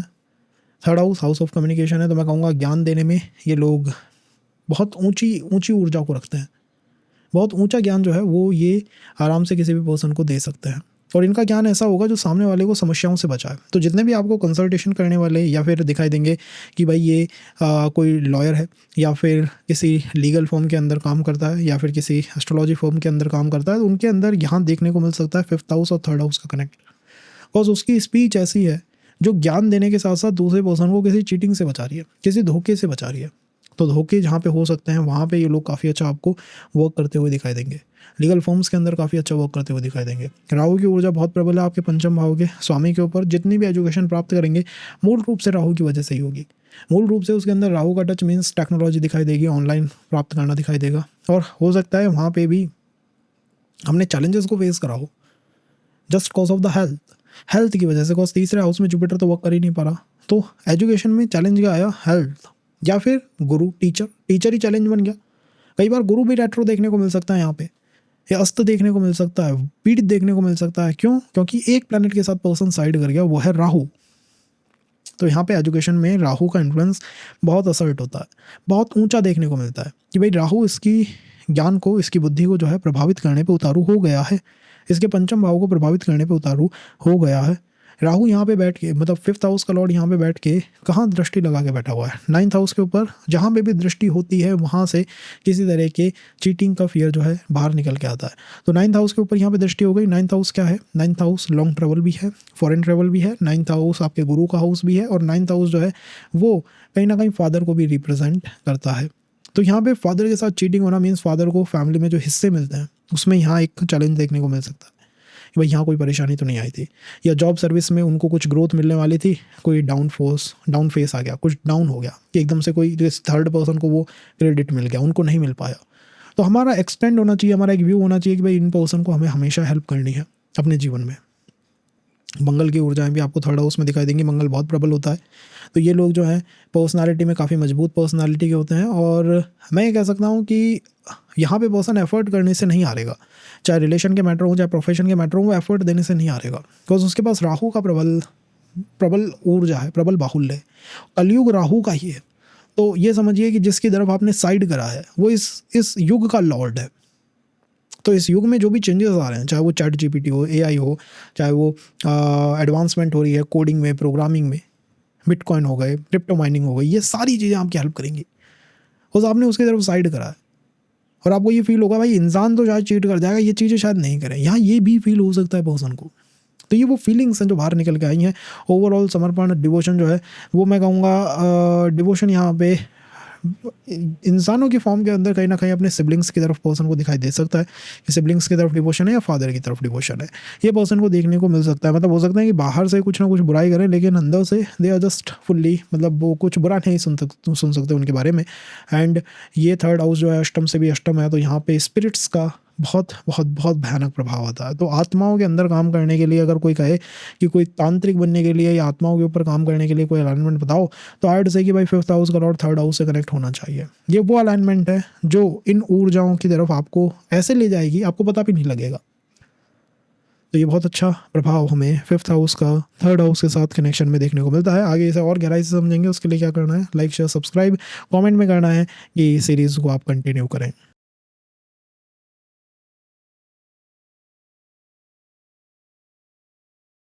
अगर 4th हाउस में होगा तो रिलेशन जो है वो आपके हाउस हैप्पीनेस इस डायमेंशन को सबसे गहरा, सबसे ज़्यादा प्रभावित करेगा। 4th हाउस सुख का स्थान है, इसी के साथ साथ 4th हाउस एसेट्स को भी दिखाता है। तो एसेट्स का होना रिलेशनशिप के ऊपर सीधा सीधा प्रभाव लेके आएगा। यहाँ पे प्रेम, समर्पण, त्याग जो है पूर्ण स्थिति में चाहिएगा, इस नहीं तो सीधा रिलेशन जो है अपने सुख को प्रभावित करने की वाइब्रेशन के ऊपर आ गया है। इसीलिए पंचमेश उठ के अपने से 12th गया है, अपने से 12वां गया है। तो ये 12वीं वाइब्रेशन क्या है कि पर्सन यहाँ ये टेस्ट करता रहता है, इज समवन इंटरेस्टेड इन मी और माई एसेट्स, मेरे अंदर या एसेट्स के अंदर किसी का दिमाग लगा हुआ है। वो दोस्ती को भी इस वाइब्रेशन के ऊपर टेस्ट कर सकता है, और अगर यहाँ पे वो नहीं मिला उसको जो कि वो खुद के अंदर इंटरेस्ट है, तो फिर चीज़ें आगे चलाना थोड़ी मुश्किल हो सकती है। 4th हाउस के अंदर सुख और एसेट्स सीधा आपके रिलेशन के डायमेंशन को प्रभावित करेंगे। कई बार तो ये भी पॉइंट हो जाता है कि भाई कुछ भी नहीं चल रहा है तो कुछ नया खरीद लाओ, हो सकता है वही वाइब्रेशन तुम्हें हेल्प कर दे। घर के आसपास से संबंध बनने की वाइब्रेशन यहाँ पे आ जाती है। जहाँ पे भी आप रह रहे हो, जो भी आपको ऐसा लगता है ये मेरा घर है, इसमें मैं बहुत रह लिया, यहाँ मैंने घर जैसी वाइब्रेशन बना दी, तो वहाँ पर्सन को संबंध बनने की संभावनाएं मिल सकती हैं। यहाँ पे प्लैनेट देख किसे रहा है, वो 10th हाउस को देख रहा है। 5th हाउस का लॉर्ड जब भी 10th हाउस को कोई भी एस्पेक्ट दे दे, तो आपकी जो एजुकेशन है वही आपके प्रोफेशन के रूप में वर्क कर सकती है, बन सकती है। हो सकता है उसी की तरफ आपका इंटरेस्ट हो जाए, ठीक है यार यही हम पढ़े, यही इसी के अंदर हम काम बना लेते हैं, तो वो वाइब्रेशन यहाँ पे बहुत प्रबल होती है। बट एक पॉइंट ध्यान रखना चाहिए, जिस भी हाउस को पंचमेश देखता है वहाँ पे एक चीटिंग की वाइब्रेशन होती है। वहाँ पे ये होता है कि यार मैं काम कर रहा हूँ, क्रेडिट कोई दूसरा ना ले जाए, मैं काम कर रहा हूँ, अप्रेजल किसी दूसरे को ना मिल जाए, ये फियर यहाँ पे लगा रहता है। और पर्सन ट्राई करता रहता है, कोशिश करता रहता है पर्सनल लाइफ और प्रोफेशनल लाइफ को मैनेज करे। अगर आप मुझसे पूछें परसेंटेज में, देन आई वुड से कि कॉज ये 5th हाउस और 4th हाउस का कनेक्ट है, आपको कोशिश करनी चाहिए कि आप ज़्यादा से ज़्यादा अपने 4th हाउस के आसपास रहें। मीन्स आप अपनी पर्सनल लाइफ को ज़्यादा मैनेज करने की कोशिश करें, क्योंकि आपने पूरी बुद्धि को उठाया, पर्सनल लाइफ में रख दिया। तो यहाँ पर्सन अपनी बुद्धि का, अपने ब्रेन का यूज़ कहाँ पे ज़्यादा कर रहा है, पर्सनल लाइफ के ऊपर ज़्यादा कर रहा है। चाहे वो रिलेशन हो, चाहे वो मैरिज हो, चाहे वो उसके फैमिली के साथ उसके संबंध हो, डायनेमिक्स हो, चाहे फ्रेंड सर्कल के साथ उसके डायनेमिक्स हो, बट वो पर्सनल लाइफ को मैनेज करने की कोशिश करता है with the help of brain, बुद्धि से। इस 4th हाउस में एग्जॉल्ट कौन करता है? Planet Jupiter. यहाँ के लॉर्ड कौन है? Planet moon. Jupiter, planet moon, सात्विक ऊर्जा यहाँ पे फ्लो करती रहती हैं। अगर आप ज्ञान की बात करें, और से अगर इनको बहुत अच्छा कंफर्टेबल माहौल मिल गया तो ये बहुत ज़्यादा ज्ञान प्राप्त कर सकते हैं, और हो सकता है ये सब्जेक्ट को चेंज ना करें। लेकिन अगर फैमिली में जो एनवायरनमेंट है that is just complicated environment है, जहाँ पे ये रह रहे हैं वहाँ बहुत कॉम्प्लिकेटेड एनवायरनमेंट है, तो फिर नॉलेज को प्राप्त करने में बड़े चैलेंजेस आ जाते हैं। पर्सन सही डिसीजन नहीं ले पाता। इन डिसीजन यहाँ पे देखा जाता है कि भाई कॉम्प्लिकेटेड एनवायरनमेंट है ना, ये एनवायरनमेंट ऐसा नहीं है जिसमें मैं सही निर्णय ले पाऊँ, बिकॉज यहाँ पे मंगल नीचे हो गए। कहीं आप ऐसी जगह पे हैं जहाँ पे वायलेंस हो रहा है, मंगल की एनर्जी चैनलाइज हो रही है, देन यू फील भाई ठीक है यार, यहाँ पे हम अच्छा वर्कआउट नहीं कर पाते हैं। इन्वेस्टमेंट के मैटर में अर्थ से कि भाई आप कोशिश करें प्रॉपर्टी सेक्टर में इन्वेस्टमेंट अगर करने जाते हैं तो पूरे उसके कागज़ों को इधर से उधर अच्छी तरह चेक करने की, बिकॉज मंगल यहाँ पे डेबिलेट करते हैं, कमज़ोर होते हैं। मून और जुपिटर यहाँ पे अच्छा वर्कआउट करते हैं। तो जितना पर्सन इंटेलेक्चुअल होकर रहेगा और वो इंटेलेक्चुअल काम करने की कोशिश करेगा, उतना उसको प्रॉफिट मिलेगा, फ़ायदा मिलेगा, उतना उसको इस राजयोग की ऊर्जा अच्छी तरह चैनलाइज होती हुई दिखाई देगी। और जितना पर्सन लाइन में जाने की कोशिश करेगा, इट मीन्स कि वो बाहर जाके कोई काम करने की कोशिश करता है। बाहर का मतलब है कोई लाइन वर्क्स होते हैं, लाइन वर्क्स आप गूगल कर सकते हैं कैसे होते हैं, उनमें अगर पर्सन जाता है तो यहाँ पे उसे किसी चैलेंज का सामना करना पड़ सकता है, परेशानियाँ देखने की मिल सकती हैं, बिकॉज उसकी बुद्धि जुपिटर से चल रही है। वो इंटेलेक्चुअल पर्सनालिटी को लेकर बैठा है, वो अध्यात्म की, ज्ञान की, इंटेलेक्चुअल ऊर्जाओं को लेकर बैठा हुआ है। पंचमेश अपने से 12th है, और 12th जो होता है योग निद्रा होती है। तो आपने जो भी दान करा है ना गाइज, वो कहीं ना कहीं आपको योग निद्रा की तरफ लेके गया। योग निद्रा मीन्स एक ऐसी समाधि की स्टेट जिसे पर्सन बहुत आसानी से प्राप्त कर सकता है। जो मोक्ष है, मोक्ष से पहले भी is this vibration of the योग निद्रा। तो वो समाधि की स्टेट को यहाँ पे प्राप्त किया जा सकता है, उस कंप्लीट ब्लिस को यहाँ पे प्राप्त किया जा सकता है just by doing the donations, दान करने से। अगर आपके आसपास चीज़ें ठीक वर्कआउट नहीं कर रही हैं, हाउस फैमिली में ठीक चीज़ें वर्कआउट नहीं कर रही हैं, तो डोनेशंस करने चाहिए, दान करने चाहिए। और वो दान आपको ही नहीं, आपकी फैमिली को, मदर की हेल्थ को, सबको बेटर स्थितियों के ऊपर लेके आ सकता है। तो आई थिंक 5th हाउस और 4th हाउस को अगर आप कनेक्ट करते हुए चलेंगे तो चीज़ें आपके लिए बहुत हेल्पफुल होती हुई चलेंगी, काफ़ी बेटर होती हुई चलेंगी। और अगर आप इनके बीच में डिस्कनेक्ट लेके आएंगे, द डिस्कनेक्ट कम्स जब आप मंगल की तरफ चलने लग जाएँ कि भाई आपको एग्रेशन आने लग जाए, क्रोध आने लग जाए, तब यहाँ पे वो 5th हाउस के साथ अच्छी तरह नहीं चल रहा। और ये पर्सन के साथ लेटर स्टेज में होता है, बिकॉज उसको ऐसा लगता है कि भाई मैंने जिस भी पर्सन को अपना संसार माना, सुख माना, उसी ने कहीं ना कहीं चीट कर दिया, धोखेबाजियाँ कर दी। राहु और जुपिटर यहाँ पे है 4th हाउस में, तो फैमिली को हेल्थ के इश्यूज़, ये अलाइनमेंट अपने आप बनी हुई इंडिकेट कर देती है, और वो भी अनडाइग्नोज वंस, ऐसे जिनका डायग्नोज नहीं हो पा रहा है मंगल से रिलेटेड। तो मंगल और प्लैनेट राहु, इनकी शांति करनी चाहिए, और जितना हो सके जुपिटर को मून के साथ अलाइन करने के लिए किसी देवी की तरफ डिवोशन पर्सन को रखनी चाहिए। अगर ये 5th हाउस में ही हो तो काफ़ी शानदार अलाइनमेंट है। त्रिकोण के स्वामी जब भी किसी त्रिकोण में चले जाएं, केंद्र के साथ जुड़ जाएं, तो वो अलाइनमेंट काफ़ी हेल्पफुल अलाइनमेंट हो जाती है, उससे अपने आप एक राजयोग बन जाता है। अब हुआ क्या है, आपके चार्ट में आपका 5th हाउस लैम्पलाइट के ऊपर आ गया है, तो इसका लॉर्ड यहीं पे बैठा हुआ है। जब भी आप किसी एस्ट्रोलॉजर को बताएंगे about your relations, about your education, तो आप कहेंगे भाई 5th हाउस का स्वामी वहीं पर बैठा हुआ है, तो ये उसकी लैम्पलाइट हुई कि वो कहीं गया ही नहीं, उसने अपनी वाइब्रेशन से हटके कुछ करा ही नहीं। इसका मतलब है रिलेशन के अंदर जो भी पर्सन आएगा, जहाँ पे भी आप जाओगे, वहाँ उसकी सेट वाइब्रेशन है। स्टबॉर्न टाइप के पर्सन देखने को मिल सकते हैं, स्ट्रॉन्ग इंडिपेंडेंट देखने को मिल सकते हैं, फ्रीडम हो सकती है उनके पास कि भाई हम तो यहीं पे बैठे हुए हैं, हम चेंज नहीं करते, हम मूव नहीं करते, तुम अपने अंदर चेंजेस को लेके आओ, तुम कुछ बदलाव करो अपने अंदर, वी आर जस्ट, हम यहीं पे बैठे हुए हैं, हम परिवर्तन नहीं करेंगे। और कॉज ये स्ट्रॉन्ग हाउस है, इसके अंदर बहुत ज़्यादा पावर है, हाउस का लॉर्ड वहीं पे बैठा हुआ है, देन आई थिंक आपका भी इंटरेस्ट काफ़ी ज़्यादा है उस चीज़ की तरफ जो कि 5th हाउस से निकल के आती है। चाहे वो रिलेशन हो, चाहे वो चाइल्ड हो, चाहे वो एजुकेशन हो, चाहे वो जॉब सस्टेनमेंट हो, इनके ऊपर आपका ध्यान चलता रहता है, कंटिन्यूस आप इनके बारे में सोचते रहते हैं, स्पेशली रात के 1-2 बजे के आसपास। वहाँ पे इसके बारे में सोचना और प्रगाढ़ हो जाता है, वो मन करता है कि यार 5th हाउस के बारे में और सोचो, कोई पर्सन मिल जाए तो शायद हेल्प मेरी हो जाए, या इस पर्सन के पास इतना कुछ है, ये मुझे ये देता क्यों नहीं है, ये मेरी हेल्प क्यों नहीं करता है, यहाँ पे ये फीलिंग आती है, या मुझे इतना सारा ज्ञान प्राप्त है, इतनी नॉलेज है मेरे पास, फिर ये नॉलेज मेरी हेल्प क्यों नहीं कर पा रही है। तो ये इशू क्यों हुआ? बिकॉज वो लॉर्ड कहीं और गया ही नहीं, वो वहीं पे बैठा हुआ है। पॉजिटिव साइड क्या हो सकती है? सामने वाला पर्सन स्ट्रांग मिल सकता है, डोमिनेंट मिल सकता है। आप अगर उसके साथ अच्छा संबंध स्थापित कर लें तो वो आपकी हेल्प कर सकता है। आपके लिए एक रिस्पॉन्सिबिलिटी या बर्डन बन के वो पर्सन हो सकता है कि ना निकले when the lord sitting there. Negative side क्या है? The cheating and the stubborn होना, कि भाई वो चेंज नहीं करेगा और यहाँ चीट होने की, चीटिंग्स में आने की संभावनाएं प्रबल हो जाती है। Comes to the profession line, then I think cause ये यहीं पे बैठा हुआ है, तो प्रोफेशन में हमारा एक थिंकिंग होती है, हमारा एक व्यू होता है कि भाई रिसर्च करना और नॉलेज को प्राप्त कर लेना शायद मेरे लिए, मेरी अप स्किल या री स्किलिंग के लिए काफ़ी हेल्पफुल हो जाए, मीन्स मैं उससे अच्छी जॉब अपॉर्चुनिटीज़ को जनरेट कर सकूँ। क्या ऐसा हो सकता है? और से कि भाई कॉज लॉर्ड यहीं पे बैठा हुआ है, और ये जो लॉर्ड है, फिफ्थ हाउस का लॉर्ड, ये दशम से अष्टम की वाइब्रेशन के अंदर है। मीन्स अब आप इसको थोड़ा कॉम्प्लिकेटेड होता हुआ फील करेंगे, बट ये वाइब्रेशन ऐसी है, ये ऊर्जा ऐसी है कि हमें फोकस ज़्यादा करना चाहिए हमारी जॉब लाइन के ऊपर, क्योंकि नॉलेज हमारे पास बहुत ज़्यादा है। तो मैं बहुत, अगर और अलाइनमेंट हेल्पफुल हो जाए तब आपसे कहूँगा कहीं कि भाई आप और इसके अंदर एजुकेशन में जाते रहिए, जाते रहिए, जाते रहिए। देन आर्ट से कि भाई उसके अंदर रोको, थोड़ा उसे कंट्रोल करो और अपने प्रोफेशन के ऊपर ध्यान दो। जॉब को सस्टेन करना केवल और केवल इस पंचम भाव के स्वामी से हो पाएगा, और कई कंडीशंस में ये स्थिति जो है फॉरेन ट्रैवल को इंडिकेट कर देती है, या घर से बाहर कहीं सेटलमेंट को रिप्रेजेंट कर देती है कि भाई घर से बाहर कहीं सेटलमेंट हो सकता है, और हो सकता है वो भाग्य को उदय कर जाए। Settlement, I am saying about settlement, कि वो ग्रोथ जीवन के अंदर डाल के दे जाए।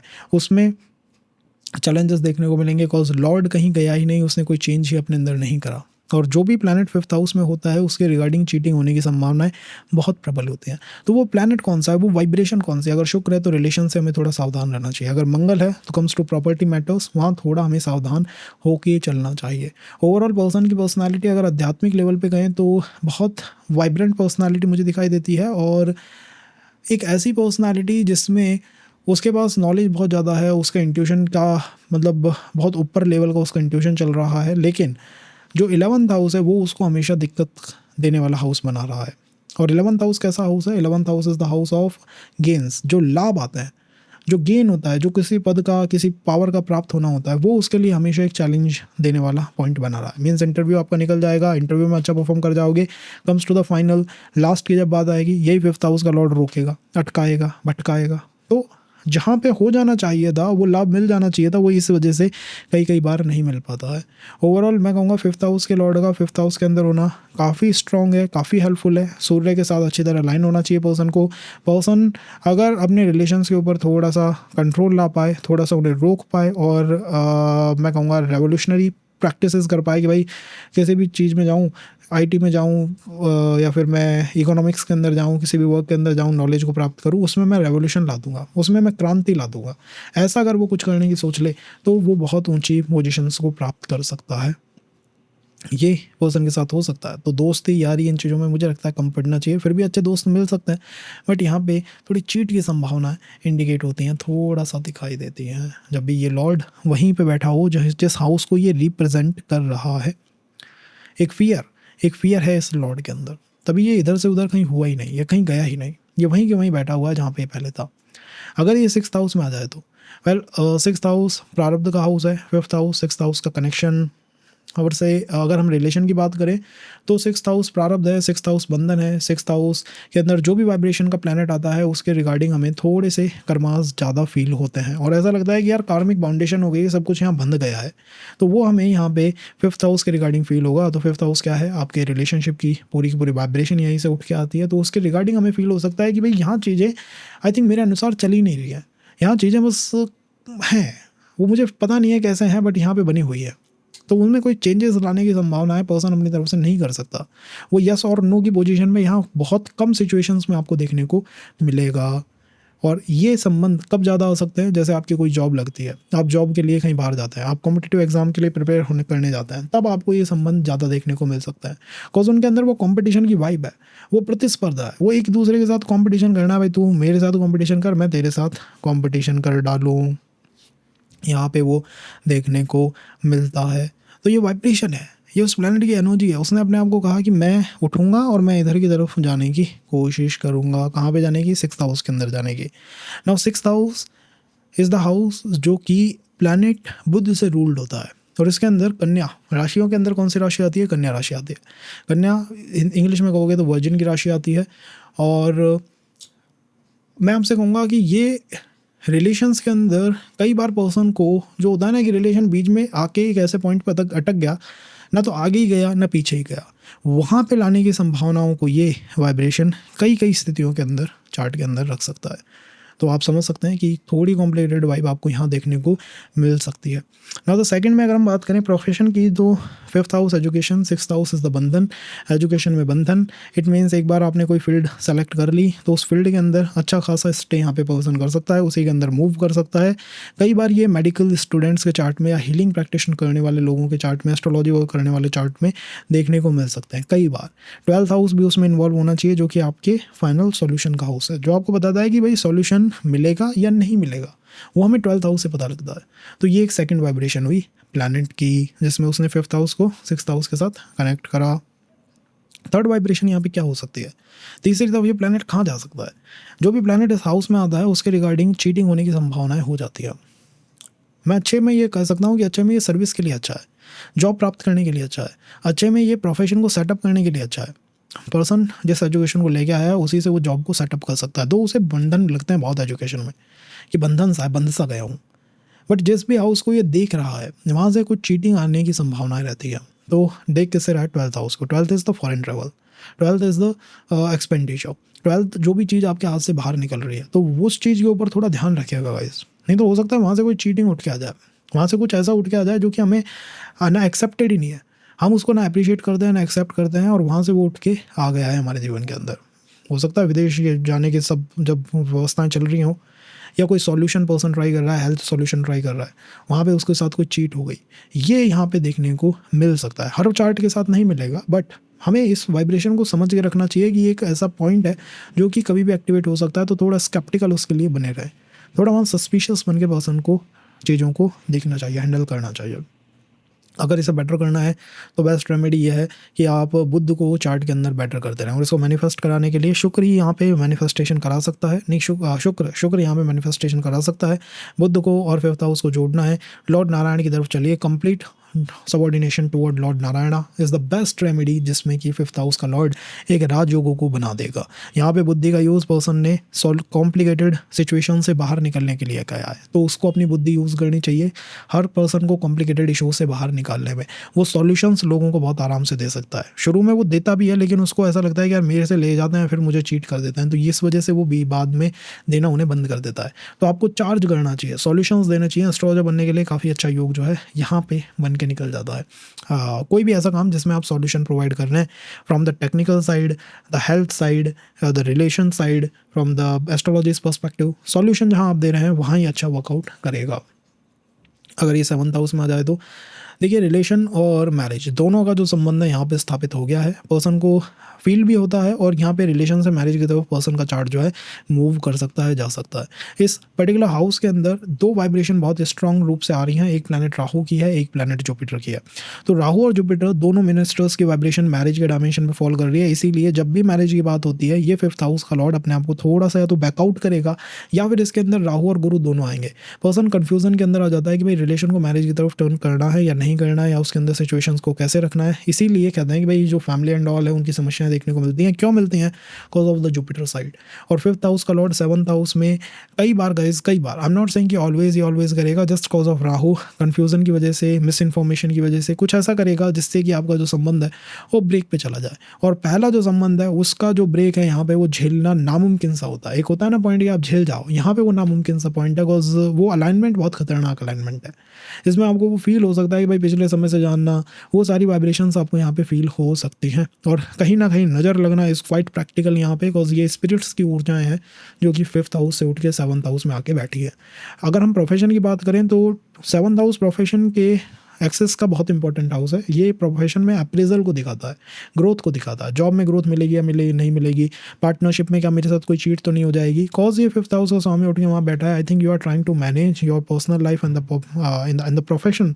एंड प्रोफेशन में आई वुड से कि बेस्ट ये है कि हम ज़्यादा उसमें एक्सपेक्टेशंस को ना डालें, अप्रेजल एंड ऑल के पॉइंट पे उन एक्सपेक्टेशंस को ना डालें, और पार्टनर्स के सामने ज़्यादा खुल के व्यवहार ना करें। बिकॉज एक चीटिंग का फॉर्मेशन यहाँ पे पर्सन के लाइफ में लगा है, कुछ ना कुछ वो चीटिंग होने की जो व्यवस्था है, वाइब्रेशंस हैं यहाँ पे चार्ट के अंदर सेटअप हुई हैं। तो आप कोशिश ही ऐसी करें कि भाई मैं उसके ऊपर ज़्यादा फोकस ही नहीं देता, मैं ज़्यादा उसके बारे में सोचता ही नहीं हूँ, कोशिश ही नहीं करता हूँ, तो क्या होगा, कोई दिक्कत नहीं आएगी। फिर हम हमारी तरफ से एक्सपेक्टेशंस को बहुत हाई पिच पे नहीं रखेंगे। 7th हाउस केंद्र है, पंचम भाव, 7th हाउस का संबंध मुझे बहुत अच्छा लगता है। दिक्कत यहाँ पे यही हुई है कि 7th हाउस में सूर्य नीच के होता है और पंचम हाउस की मूल वाइब्रेशन सूर्य की वाइब्रेशन है। तो मेरी वाइब्रेशन जहाँ पे नीच की होती है वहाँ पे वो वर्कआउट करने में थोड़ी दिक्कतों को लेके आता है। दिक्कतें कैसे आती हैं कि पर्सन को फील होता है कि भाई मैं पार्टनर्स के साथ काम करूँ, हो सकता है अच्छा बन जाए, लेकिन उन पर ट्रस्ट करना इज़ नॉट दैट ईजी। यहाँ पे ट्रस्ट करना बहुत ईजी नहीं होता, तो ट्रस्ट के इश्यूज़ यहाँ पे कई बार निकल के आ सकते हैं। भाग्य उदय मैरिज के बाद होना, जो एस्ट्रोलॉजर्स कहते हैं ना कि भाग्य उदय हो सकता है, उसमें एक ये वाइब्रेशन भी होती है कि भाग्य उदय मैरिज से हो सकता है। लेकिन मैं कहूँगा कि फर्स्ट अगर रिलेशन है तो उसको बिल्कुल बिल्कुल जो होता है ना कि थिन लेयर पे चलाने की आवश्यकता है। आपने ज़्यादा उसके अंदर इफ बट करे, ज़्यादा इधर से उधर करा और वो इधर से उधर पलट सकता है। तो यहाँ पर्सन ने अपनी पूरी बुद्धि यूज़ करी है और परिजल पाने में। आपने पिछले जीवन में बहुत दान करा अपनी तरफ से, आई थिंक रिलेशंस में भी अपनी तरफ से पूर्ण समर्पण डाला है और जॉब एंड ऑल में भी पूर्ण समर्पण अपनी तरफ से डाला है। बहुत दान करा है अपनी तरफ से, बहुत ज़्यादा आपने। अब आपके साथ दिक्कत क्या हुई है कि वो दान आपको हेल्प आउट नहीं कर पा रहा है। तो आप ये सोच रहे हैं कि भाई मैंने इतना दान कर दिया है, अब तो मुझे क्रेडिट मिले, अब तो मुझे अप्रेजल मिले, तो वो नहीं मिले तो पर्सन फिर तो पजल्ड होगा ही। तो उस चीज़ से पजल्ड हो जाता है एंड शनि ही है जो यहाँ मैनिफेस्ट करा सकते हैं। तो सर्विस की तरफ अगर हम रहते हैं तो आई थिंक फिर भी हेल्पफुल हमारे लिए बन सकता है। अदर अलाइनमेंट मैटर करती हैं, दशास बहुत चीज़ों में मैटर करती हैं, तो उसके लिए आप जुड़े रहिएगा। अगले सेशंस में हम चीज़ों को और ज़्यादा अच्छी तरह से करेंगे। और रेमेडीज़ में best to best is this 5th house, 7th house. तो अगर चाइल्ड रिलेटेड इश्यूज़ हैं, भगवान वामन अवतार की कथा करनी चाहिए। अगर रिलेशन से रिलेटेड इश्यूज़ हैं तो लॉर्ड विष्णु की तरफ कंप्लीट डिवोशन डालना चाहिए। अगर ये अष्टम भाव में हो जाए तो अष्टम भाव जो है वो गहरे रिसर्च का हाउस है। 5th हाउस को अष्टम भाव में ही सुख मिलता है, 5th हाउस से ये 4th है, तो पंचमेश उठा और अपने सुख स्थान में चला गया। पर्सन की मूल वाइब्रेशन सेट हुई कि मेरी बुद्धि और बुद्धि का यूज़ करना है किसमें, गहरी रिसर्च करने में, और हर वाइब्रेशन पे वो ये करेगा। रिलेशन के अंदर भी वो गहरा जाएगा, उसको बहुत गहरा समझने की कोशिश करेगा, वो मानेगा ही नहीं उसके अंदर गहरा जाए भी नहीं। आपका पर्सन ऐसा हो सकता है जो कि आपकी हिस्ट्री की सारी बातें आपसे पूछे, एक एक छोटी छोटी बातों के जो पूछने वाले होते हैं उनके अंदर ये अष्टम भाव की वाइब्रेशन जरूर होती है। और वो इसको क्यों कर रहे हैं वो ऐसा, क्योंकि उनको या तो कोई ट्रस्ट इशू है, या फिर जो ये हाउस है अष्टम भाव, इसे भूत प्रेतों का हाउस कहते हैं। ये स्पिरिट्स का हाउस है, आत्माओं का हाउस है। जब यहाँ पे प्लैनेट उठ के आया है तो उस पर्सन के ऊपर आत्माओं का कोई ऐसा इन्फ्लुएंस है कि उसको खुद समझ में नहीं आता कि मेरे साथ ये चीज़ क्यों हो जाती है रिलेशंस के अंदर, या फिर आप कह लें प्रोफेशन के अंदर, कि मेरे साथ ये हो क्यों जाता है। तो वो बहुत सोच समझ के जो कदम रखने वाले होते हैं वो ये वाइब्रेशन वाले आपको देखने को मिलेंगे। इनका जनरल इंटरेस्ट जाता है रिसर्च करने में इंटरेस्ट जाता है। और आई थिंक कई मैटर्स में ये जो है धर्म के ऊपर, अध्यात्म के ऊपर, उसमें भी आत्माओं के ऊपर जो होते हैं 10 महाविद्याएं एंड ऑल, उनके ऊपर जो रिसर्च करने वाले लोग हो सकते हैं वो ये वाइब्रेशन रख के बैठे हुए हो। एस्ट्रोलॉजी, हीलिंग, हेल्थ, इनके लिए तो ये वाइब्रेशन सबसे शानदार है। और मैं तो ये भी कहूँगा कि अगर आपको मेडिकल फील्ड या टेक्निकल फील्ड में करियर बनाना है तो उसके लिए भी ये वाइब्रेशन जो है वो बहुत हेल्पफुल हमारे लिए हो सकती है। किसी भी तरह की रिसर्च करना इस वाइब्रेशन की मेन आदत है। ये उस काम के अंदर अपना जीवन में सुख आ रहा है, इस चीज़ को अनुभव करते हैं। यहाँ पे बैठा हुआ प्लैनेट किस हाउस को देख रहा है, वो देख रहा है 2nd हाउस को, जो कि हाउस ऑफ फैमिली है, हाउस ऑफ फाइनेंसेस है। जिसको भी पंचमेश देखता है उससे रिलेटेड कोई चीटिंग या ट्रस्ट इशू पर्सन के माइंड में डेवलप हो जाते हैं। तो 2nd हाउस फैमिली, फाइनेंसेस, धन, उसको इससे रिलेटेड ट्रस्ट इश्यूज़ जो हैं डेवलप हो जाता है। उसको ये लग सकता है कि किसी कंफर्म में अगर काम कर रहा है कि भाई मैं इतना बना रहा हूँ, फिर भी there things are just not working right, कि मुझे उसमें से उतनी प्राप्ति क्यों नहीं हो रही है, उतना फाइनेंसेस, मुझे उतना पैसा क्यों नहीं मिल रहा है, क्या मेरे साथ कोई गेम तो नहीं खेला जा रहा। ऐसा यहाँ पे फील पर्सन को हो सकता है। ये हुई वो एनर्जीज जो कि आपको चीटिंग रिप्रेजेंट कराती हैं। अगर रिलेशन की बात करें तो पर्सन तो ऐसा मिल सकता है जिसके अंदर वो वाइब्रेशंस ज़्यादा हों। एंड से अगर आपको कोई पर्सन ढूंढना है या नहीं मिल पा रहा है तो रिसर्च की तरफ आपको जाना चाहिए। किसी भी के वो सब्जेक्ट में एक बार गहरा चले जाओगे, गहरा उसके अंदर ज्ञान प्राप्त कर लोगे, तो नंबर ऑफ पर्सन्स को आप अपनी तरफ अट्रैक्ट कर सकते हो, खींच सकते हो। ये मैनिफेस्टेशन की पावर है जो यहाँ पे बहुत प्रबल होकर चलती है। मैनिफेस्टेशन आता कहाँ से, पंचम भाव से ही उठ के वो आता है। इस हाउस के अंदर केतु बहुत अच्छा परफॉर्म करते हैं, राहु उतनी अच्छी तरह से नहीं कर पाते और जुपिटर अच्छा परफॉर्म कर जाता है। तो केतु और जुपिटर की तरफ अब चार्ट होने लगा है। जैसा मैंने आपको शुरू में कहा था कि पंचम भाव में राहु और गुरु की एक फाइट है। अब आपने अपने आप को जुपिटर की तरफ कर लिया, राहु दूर होने लगा। तो राहु जब दूर होता है तो क्या होता है कि आदमी वो उसके अंदर वो या तो आप कह लें लड़ने की ताकत नहीं होती, वो पहले ही डिवोट कर जाता है, समर्पण डाल देता है, हथियार डाल देता है। राहु युद्ध करता है, राहु फाइट करता है, जुपिटर फाइट नहीं करता। जुपिटर मिनिस्टर ज्ञान देता है। तो मैं आपसे उन्हीं वर्क्स की तरफ जाने की कहूँगा जहाँ पे हम ज्ञान दे सकें, बातचीतों से समझ मैटर को सुलझा सके। क्योंकि यहाँ पे एक मैंने ऐसे भी चार्ट्स बहुत ज़्यादा देखे हैं जिसमें पर्सन जस्ट ट्राइंग टू कि भाई इन लॉज के साथ वो चीज़ों को वर्कआउट कर ले, बेटर कर ले, जिससे कि मैरिज सस्टेन कर जाए, मैरिज चल जाए। ये वो क्यों कर रहा है? क्योंकि जो अष्टम भाव है वो 4th हाउस से 5th है, चौथे से पंचम है। तो चौथा इज द घर का, परिवार का। तो और पंचमेश यहाँ पे आके बैठा हुआ है, तो पंचमेश पंचम वाइब्रेशन को ही तो ज़्यादा हेल्प करेगा। तो उसने 4th हाउस के लिए उस हेल्प को डाल दिया कि मैं तुम्हारी मूल मदद तुम्हारे परिवार को, घर संसार को चलाने के लिए करूँगा। अगर इष्ट देव की तरफ जाओगे तो होगा क्या? इष्ट देव की तरफ जाने से घर परिवार बेटर चलेगा। राहु के इशूज़ नहीं आएंगे, अनडायग्नोज हेल्थ इशूज़ नहीं देखने को मिलेंगे, संबंध ऐसे नहीं होंगे चलते चलते किसी भी समय ब्रेक हो गए। पर्सन कई बार यही पूछता है भाई ये ब्रेक ही क्यों हुआ, मुझे यही बता दे, कोई हो गया तो हो गया, बट हुआ क्यों? राहु दुश्मन हुआ है यहाँ पे, वो थोड़ा अपोजिट हुआ है, थोड़ा विरोध कर रहा है इस 5th हाउस के लॉर्ड का, बिकॉज ये गुरु की तरफ जा रहा है, गुरु की तरफ मूव कर रहा है। तो इस तरह से हम उस चार्ट को समझ सकते हैं। और मुझे लगता है आपने पिछले जीवन में काफ़ी दान करा है, जिससे कि आपकी इच्छा थी स्वर्ग को प्राप्त करना, मीन्स इंटेलेक्चुअल लोगों के साथ बैठना, ऊँचे अपनी वाइब्रेशंस को रखना। और इसमें भी आप उस कंटिन्यूस वर्क में लगे हुए हो, इसीलिए ट्रांसफॉर्मेशन बहुत आ रहे हैं, इमोशनल, मुझे कहने लगता है ट्रस्ट इश्यूज़ बहुत आ रहे हैं। पर्सन अगर अपने पथ पे चलता रहे तो वो उस ऊंचाई को इस जीवन के अंदर आराम से प्राप्त कर सकता है। सो दिस हैपेंस व्हेन अष्टमेश और 5th हाउस का कोई संबंध या कोई कनेक्शन सेटअप हो जाए। भाग्य के भाव में होना, कई त्रिकोणों का संबंध वैदिक ज्योतिष में सबसे बड़े राजयोगों का निर्माण करता है। तो यहाँ पर सबसे बड़ा एक राजयोग है जो कि फॉर्म हुआ है पंचमेश और नवमेश, इन दोनों के मिलने से, इन दोनों के कनेक्शन से। हुआ क्या नवमेश उठ के पंचम भाव में आए? नहीं, पंचमेश उठे और वो 9th हाउस के अंदर आए। It means the house of बुद्धि, 5th house is the house of बुद्धि, दान, ये उठता है और वो आपको स्वर्ग, 9th हाउस, भाग्य, इनकी तरफ ले जाता है। इट मीन्स पर्सन अपनी बुद्धि से काफ़ी सही डिसीजंस को ले सकता है, काफ़ी राइट डायरेक्शन अपने जीवन के ऊपर सेट कर सकता है। यहाँ पे अगर आपके पास फ्रीडम है, अगर पर्सन के पास फ्रीडम है, वो फ्रीडम को एंजॉय कर रहा है, तो वो बहुत हेल्पफुल चीज़ बन के निकलती है। बिकॉज फ्रीडम से पर्सन क्या करता है, राइट डायरेक्शन ले पाता है, और उसका हर डायरेक्शन, उसको हर जो डिसीजन है उसको स्वर्ग, 9th हाउस, भाग्य, इसके ज़्यादा करीब ला के रख देता है। होलिस्टिक डेवलपमेंट पर्सन कर सकता है अपने ही निर्णयों से। ये होता है इन दोनों प्लैनेटों के कनेक्शन से। अगर ये 9th हाउस का स्वामी उठ के पंचम भाव में जाता तो वाइब्रेशन कुछ अलग तरह की बनती, लेकिन 5th हाउस का लॉर्ड उठा और वो 9th हाउस में गया। किसी भी समस्या से अगर निकलना है तो आई थिंक दान करना is the best remedy, because 5th house का लॉर्ड उठ के 9th हाउस की वाइब्रेशन को प्राप्त कर लेता है। देखिए उसने 3 हाउसेस छोड़ दिए बीच के, ना वो छठे में गया, 7वें में गया, अष्टम में गया, जिनके अंदर कॉम्प्लिकेटेड चीज़ें हो जाती, लेकिन वो उठा और 9th हाउस में गया जिसमें की चीज़ें काफ़ी ईजी है, जहाँ पे आपको गुरु मिल सकता है, ज्ञान मिल सकता है और भाग्य को एकदम से प्राप्त किया जा सकता है। रिलेशन, 5th हाउस उठा, 9th हाउस में गया है, तो रिलेशन की वाइब्रेशन बहुत स्ट्रांग हो गई है चार्ट के अंदर। पर्सन को लग सकता है कि रिलेशनशिप मेरी भाग्य को, मेरे फॉर्च्यून को ट्रिगर करती है, पॉजिटिव ट्रिगर कर सकती है, नेगेटिव ट्रिगर कर सकती है, लेकिन वो ट्रिगर जरूर करेगी। जब भी आपका भाग्य ग्रो कर रहा होगा, चीज़ें आप प्राप्त कर रहे होंगे, आप लाइमलाइट के अंदर आ रहे होंगे, तो हो सकता है कि 5th हाउस उठे और आपके 9th हाउस में आ जाए, कोई पर्सन आपको मिल जाए, कोई पर्सन की प्राप्ति हो जाए। लॉन्ग ट्रैवल करने से प्राप्ति हो सकती है, किसी गुरु के सानिध्य में आने से प्राप्ति हो सकती है, टेम्पल को विजिट करने से प्राप्ति हो सकती है। बिकॉज 9th हाउस है क्या, इसमें गुरु की वाइब्रेशन है, इसमें राहु की वाइब्रेशन कम है। तो Rahu is the technology. 9th house says कि भाई टेक्नोलॉजी से थोड़ा सा दूर हटो और थोड़ा सा सेल्फ रियलाइजेशन पे जाओ। जब आप इन चीज़ों की तरफ जाओगे, मेडिटेशन, सेल्फ रियलाइजेशन, किसी टेंपल को विजिट करना, तो आपको फील होगा कि मेरा 5th हाउस ज़्यादा चैनलाइज हो रहा है। एक्चुअली यहाँ पे जुपिटर की तरफ आपने साइड कर लिया है।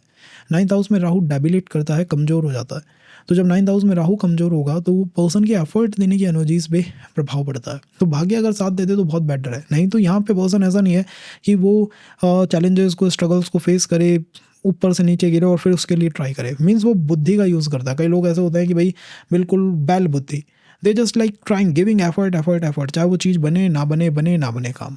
और यहाँ पे पर्सन आपको स्मार्ट वर्क करने वाला मिलेगा कि भाई वो बुद्धि का यूज़ करता है, समझ जाता है गलती कहाँ पे हो रही है और उससे बाहर निकलना है। और ये वाइब्रेशन आपके स्पाउस के पास, आपकी रिलेशनशिप में पर्सन के पास भी है, बिकॉज वो उठ के आपके भाग्य को कंट्रोल कर रहा है। तो यहाँ पे अगर रिलेशनशिप में पर्सन चला गया, यंग एज में चला गया, एजुकेशन के टाइम पे चला गया, तो आप ये समझिएगा कि सीधा उसके पर्सन का इन्फ्लुएंस उसके भाग्य पे आ रहा है। The person is deciding things for you, वो आपके लिए चीज़ों को डिसाइड करेगा। अगर अच्छा है कोई पर्सन तो अच्छी चीज़ें डिसाइड कर सकता है। तो उन दोनों के बीच का कनेक्शन भी है ना, कि कौन सा प्लैनेट किसके साथ कनेक्ट बना रहा है। हमें ये नहीं समझना चाहिए कि त्रिकोण हमेशा एक दूसरे के लिए फेवरेबल ही होता है। उनका एक एलिमेंट होता है। नहीं तो वृषभ लगन की कुंडली में वृषभ लगन शुक्र त्रिकोण पंचम कन्या राशि वहीं जाके नीच का होता है।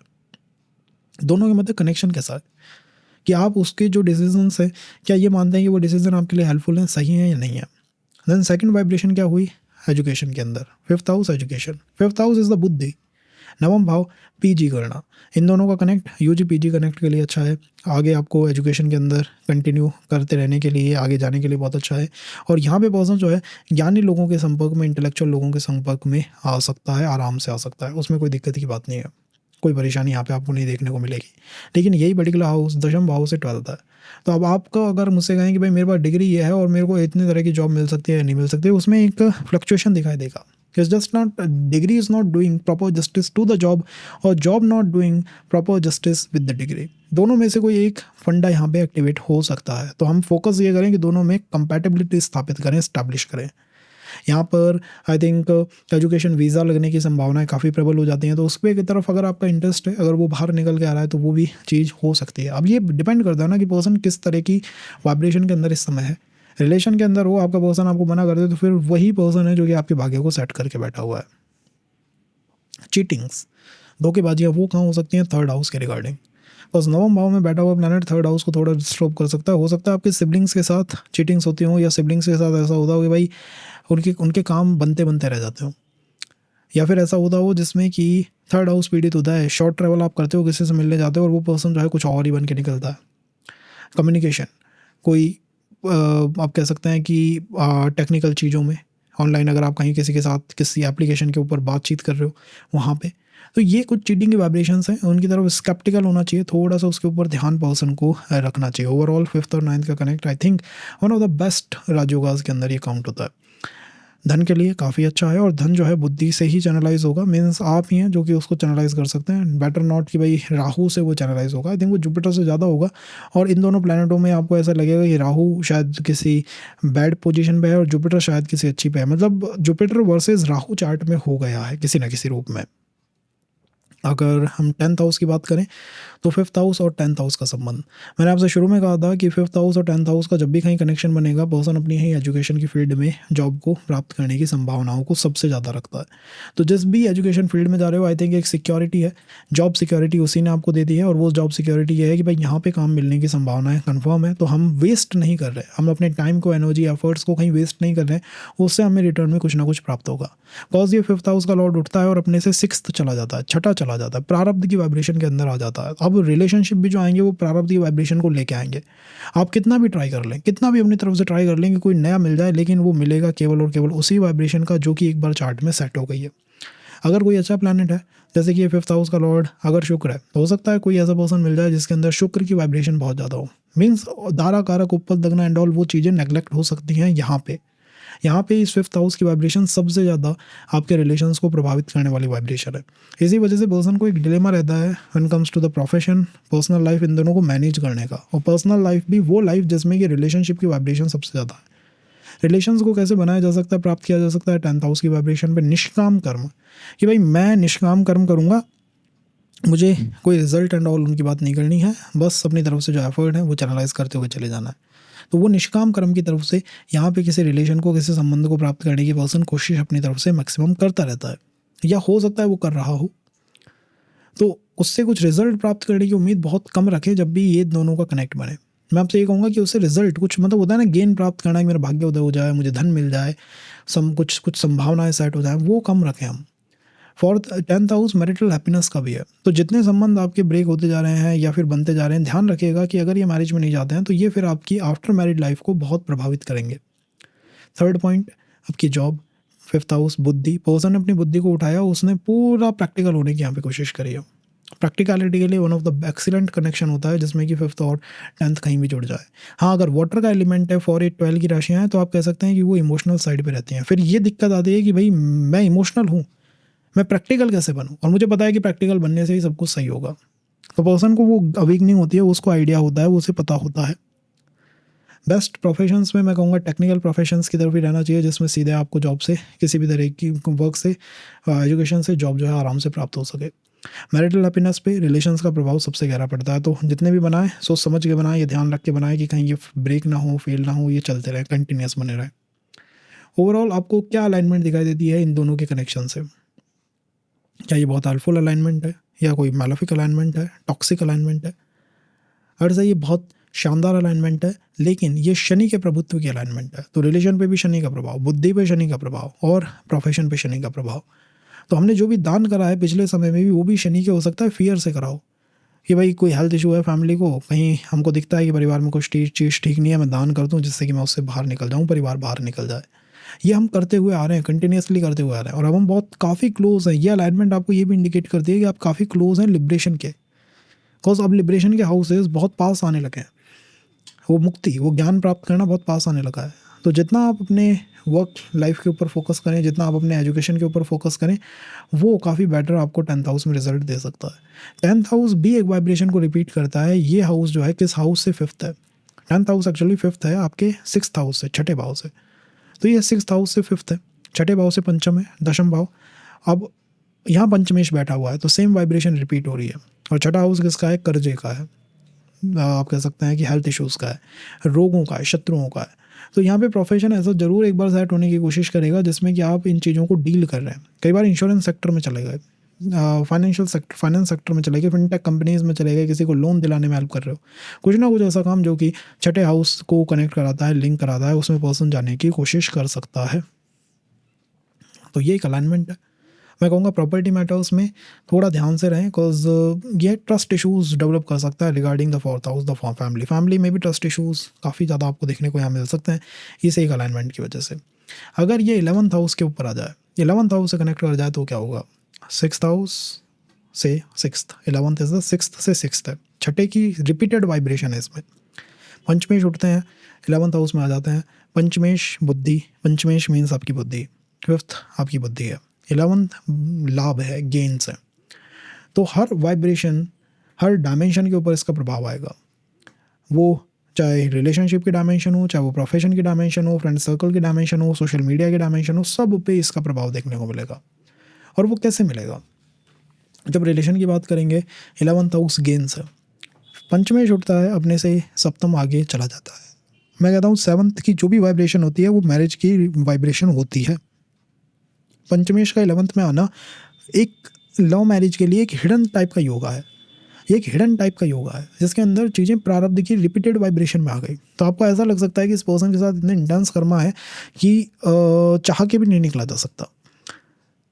तो ये वो रिपीटेड वाइब्रेशन है जो कि महसूस होती है यहाँ पे। 5th हाउस का लॉर्ड उठता है, अपने से 7th चला जाता है, 7 भाव आगे, तो उसके अंदर वो मैरिज की वाइब्रेशन आ गई, और यहाँ पे वो गेम दे सकता है, लाभ आपको दे सकता है। Second, 11th friend circle, 5th relationship friend circle का कनेक्ट होना, ये काफ़ी हेल्पफुल है कि हमारे पास ऑप्शंस जो हैं काफ़ी ज़्यादा अपने फ्रेंड सर्कल से निकल के आ रहे हैं। Third is the social media से बहुत ऑप्शन इससे यहाँ पे उठ के आ सकता है। 4th, ये फ्रेंड जोन होने का भी हाउस है गाइस, बिकॉज 11th है तो फ्रेंड सर्कल है, तो फ्रेंड जोन होने की भी ऊर्जा यहाँ पे रिपीट करती हैं। 6th, हो सकता है आपके पर्सन का कोई फ्रेंड हो जो कि आपके लिए एक चैलेंज बन जाए, समस्या बन जाए, बिकॉज 5th हाउस के लॉर्ड में चीटिंग को रिपीट करने की भी भावना होती है। तो ये कुछ 6 वाइब्रेशन है जो यहाँ पे सीधी बन गई। प्रोफेशन की अगर आप बात करेंगे, 10th से एक हाउस आगे, तो ये सर्विस को दिखाता है, ये उससे आती हुई इनकम को दिखाता है कि सर्विस करेगा पर्सन, उससे जो इनकम आएगी, तो ये सकाम कर्म है जिसमें पर्सन एफर्ट देता है कॉज ऑफ अ रीज़न।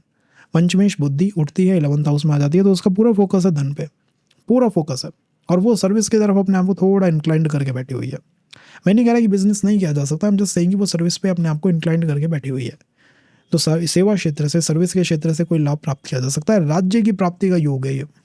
तो यहाँ अगर गवर्नमेंट जॉब में कोई एफर्ट दिया जा रहा है या फिर सिविल्स में लगा हुआ है, तो वन ऑफ द बेस्ट राजयोग बन के ये निकल सकता है, साबित हो सकता है, तो उसको कंटिन्यू करना चाहिए। प्राइवेट सेक्टर में आराम से ले जा सकता है, because 11th is the social media, digital market. तो पर्सन को क्या हुआ, सोशल मीडिया से कुछ ऐसा इन्फ्लुएंस आया कि उसने अपनी एजुकेशन स्ट्रीम बदल ली, या फिर वो चल दिया जॉब छोड़ के वो प्राइवेट की तरफ या बिजनेस की तरफ, बट उसमें इन्फ्लुएंस डालने का मेन काम 11th ने करा है। उसने आपकी बुद्धि को शिफ्ट करा है, फ्रेंड सर्कल ने बुद्धि को शिफ्ट करा है। कई बार होता है फ्रेंड ही आ गए आपके सामने एक प्रपोजल लेके, भाई ये बिजनेस कर लो, तो वो यहीं से देखा जाता है। ये एक वाइब्रेशन है जो उसे सेटअप कर सकती है। 11th हाउस के ऊपर किसका प्रभाव है? शनि और राहु का।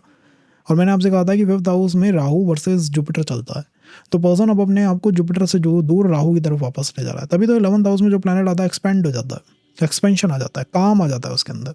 तो वापस एक राहु की एनर्जी पर्सन के अंदर चैनलाइज हुई, उसकी वर्क लाइफ में चैनलाइज हुई, उसके एजुकेशन सेक्टर में साइड में चैनलाइज हुई। तो राहु आई थिंक एक्सपेंशन के लिए one of the best alignment है।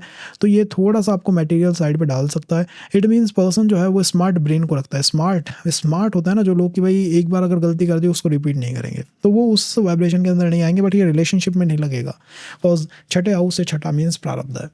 तो वहाँ पे चीज़ें वही हैं जो हैं, उसको बदला नहीं जा सकता। पर्सन अवेकंड है, वो जानता है क्या हो रहा है, लेकिन वो उसे बदल नहीं सकता। But comes to the profession side, काफ़ी कुछ आप प्राप्त कर सकते हैं आराम से, जस्ट बिकॉज ऑफ दिस योग। 6th से 6th है तो रोग, ऋण, शत्रु, कर्जा, इन सबको दिखाता है 11th हाउस। 5th हाउस का लॉर्ड वहाँ पे बैठा, बुद्धि का यूज़ करता है पर्सन उन चीज़ों से बाहर निकलने में। हो सकता है फैमिली ने आपकी बिन इजाज़त के, आपसे बिना पूछे इन चीज़ों को कर लिया हो। भाई कई बार हो जाता है फैमिली के अंदर कर्जेस एंड ऑल, या फिर चलता बिजनेस कोई ठप हो गया, पर्सन ब्रेन को लगाएगा, उनसे उसे निकाल लाएगा। तो बहुत अच्छी हेल्पफुल अलाइनमेंट मुझे ये इंडिकेट होती है, दिखाई देती है। बट जहाँ पे वो बैठा हुआ होता है उसे 7th में जैसे वो देखता है, वहाँ पे चीटिंग के ट्रस्ट इशूज़ आ जाते हैं। तो यहाँ पे वो 5th हाउस को देख रहा है, इस अलाइनमेंट में ट्रस्ट इशूज़ फ्रेंड सर्कल की वजह से आ जाते हैं। इस बात को ध्यान रखिएगा। या फिर अगर प्रोफेशन की बात करें तो इस बात को ट्रस्ट इशू कि भाई मैं जॉब तो कर रहा हूँ बट हो सकता है जॉब मेरी सस्टेन ही ना कर पाए, सस्टेनेबिलिटी नहीं है इसको अंदर, तो ट्रस्ट इशूज़ वो ये दिखाता है। अगर ये 12th हाउस के अंदर आ जाए तो 12वां भाव व्यय का भाव है, लिबरेशन का भाव है। फाइनल ज्ञान आपको यहीं पे प्राप्त होता है। और पंचम भाव को मैंने आपको बताया, पंचम भाव के अंदर इच्छा होती है पूर्ण ज्ञान प्राप्त करने की। रिसर्च के लिए पंचम भाव सबसे इंपॉर्टेंट हाउस है। अष्टम भाव पंचम भाव के विदाउट उस रिसर्च को नहीं दिखा सकता, तो उसको वो दिखा नहीं सकता। तो यहाँ पे पंचम भाव का स्वामी उठा और अपने से 8 हाउस आगे गया है। तो आप देखिए 5th हाउस अष्टम भाव का मैंने आपको वो संबंध बताया था, वही वाइब्रेशन यहाँ सेट हुई। ये जिस भी पर्सन के चार्ट के अंदर बनेगा उसकी थिंकिंग सामान्य लोगों की थिंकिंग से बहुत अलग होगी। और अलग इस लेवल पे होगी कि अगर सामान्य लोग बात कर रहे हैं कि भाई इस समय बिटकॉइन चल रहे हैं, क्रिप्टो करेंसीज चल रही है, हो सकता है वो क्रिप्टो माइनिंग के ऊपर बात करेगा, हो सकता है वो एआई के ऊपर बात करेगा, हो सकता है वो फ्यूचर ऑफ बिटकॉइन पे बात करे, फ्यूचर ऑफ दीज टेक्नोलॉजीज पे बात करे कि भाई भविष्य में क्या होगा। क्योंकि रिसर्च 8th हाउस इन्वॉल्व हो गया है, वाइब्रेशन अष्टम की आ गई है। हर चीज़ में डीप जाने की कोशिश जो है वो ये लोग करता है। और इनका डीप जाना, जैसे अष्टम में कोई और प्लेनेट होगा तो वो भी डीप जाने की कोशिश करेगा, बट उसमें फ़र्क क्या है, यहाँ पे बुद्धि, 5th हाउस बुद्धि, और अष्टम की वाइब्रेशन डीप जाना। बट 5th हाउस में एक वाइब्रेशन होती है कुछ प्राप्त करना है, राज्य प्राप्त करना है। तो ये डीप जा रहे हैं उस चीज़ में कुछ प्राप्त करने के लिए, मीन्स जो भी ये निकाल के लेके आएंगे ना, उससे आपको, दुनिया को और इनको खुद को, तीनों को कुछ ना कुछ प्राप्त हो सकता है। इसमें दान की भावना है, तो जो भी ये रिसर्च करेंगे हो सकता है उसका दान करें, उससे लोगों की हेल्प करें। और अष्टम भाव में अगर कोई प्लैनेट होता तो वो खुद ही सुख प्राप्त कर लेता, बट हो सकता है वो रिसर्च किसी को दिखाता ही नहीं। यहाँ पे पर्सन कोशिश कर सकता है भाई मैं किसी चीज़ के बारे में गहरा जानता हूँ तो मैं उसके बारे में लोगों को भी बताऊँगा, या उससे किसी न किसी तरह से फाइनेंसेस बनाने की, धन बनाने की कोशिश करूँगा। बिकॉज ये जो इन्वेस्ट कर रहा है एफर्ट, ये कौन करा रहा है, पंचम भाव का अधिपति बुद्धि, ब्रेन। तो ब्रेन आपको उस काम में नहीं ले जाएगा जिसमें आपको कुछ प्राप्ति ना हो, ये वहाँ ले जाएगा जहाँ पे प्राप्ति हो सकती है। तो यहाँ पे वो प्राप्ति की संभावनाएं प्रबल हैं, प्राप्त किया जा सकता है जब भी 5th हाउस का लॉर्ड 12th हाउस के साथ कुछ कनेक्ट करे। तो जिस भी चीज़ में आप एफर्ट डाल रहे हो उसमें आप कुछ ना कुछ प्राप्त कर सकते हो आराम से। अब बात आती है रिलेशन की, तो रिलेशन का सीधा संबंध जो है लिबरेशन से हो गया है। तो 12th हाउस से हम उपपद लग्न भी बनाते हैं, तो अब आप देख लीजिए पंचमेश 12th हाउस का संबंध, तो वो वाइब्रेशन तो बहुत स्ट्रॉन्ग वाइब्रेशन है, उसमें भी सोल कनेक्शंस की वाइब्रेशन सबसे स्ट्रॉन्ग वाइब्रेशन यहाँ पे उठ के आ रही है। ये जो हाउस है 12th हाउस, ये मैरिज से 6th है, 7th हाउस से, और पंचम भाव रिलेशनशिप से अष्टम है। तो यहाँ पे अगर आप एक बार, 2 बार, 3 बार ऐसे रिलेशंस में आते हो तो फर्स्ट उनका ब्रेक होना इज जस्ट थोड़ा सा टफ है, और ब्रेक होंगे तो वो फिर बहुत बुरी स्थितियों में ले जाएंगे। नहीं तो सेकंड ये है कि मैरिज में ये देरी का एक योग बन जाता है, इस वजह से कि पर्सन के रिलेशंस ब्रेक हो रहे हैं तो फिर वो मतलब उनसे नहीं निकल पाता, उसको वो सोल वाइब्रेशंस वहीं फील होती हैं जहाँ होती हैं। तो रिलेशंस में आई थिंक बहुत सोच समझ के जाना चाहिए, इसे ध्यान रख के जाना चाहिए कि भाई मैरिज से ये हाउस छठा है, इसमें अगर कुछ भी पीड़ा हो गई तो फिर पर्सन मैरिज को कैसे लेगा, यार भाई ये चीज़ ठीक ही नहीं है। तो दशाएं आती जाएंगी जाती जाएंगी बट कुछ हो नहीं पाएगा। बेस्ट ये है कि जिस भी संबंध में जाएं सोच समझ के जाएं, और लेटर पार्ट के अंदर मैरिज को चैनलाइज करने की कोशिश करें। मिड में करते हैं ठीक है, लेकिन ज़्यादा संबंध आपके ब्रेक ना हो, नहीं तो फिर वो ट्रस्ट इशूज़ यहाँ बनते रहेंगे। 4th आई थिंक ये अलाइनमेंट ह्यूमैनिटी के लिए काफ़ी हेल्पफुल अलाइनमेंट है, बिकॉज इस अलाइनमेंट में हुआ क्या है कि पर्सन ने अपनी बुद्धि मोक्ष में डाल दी।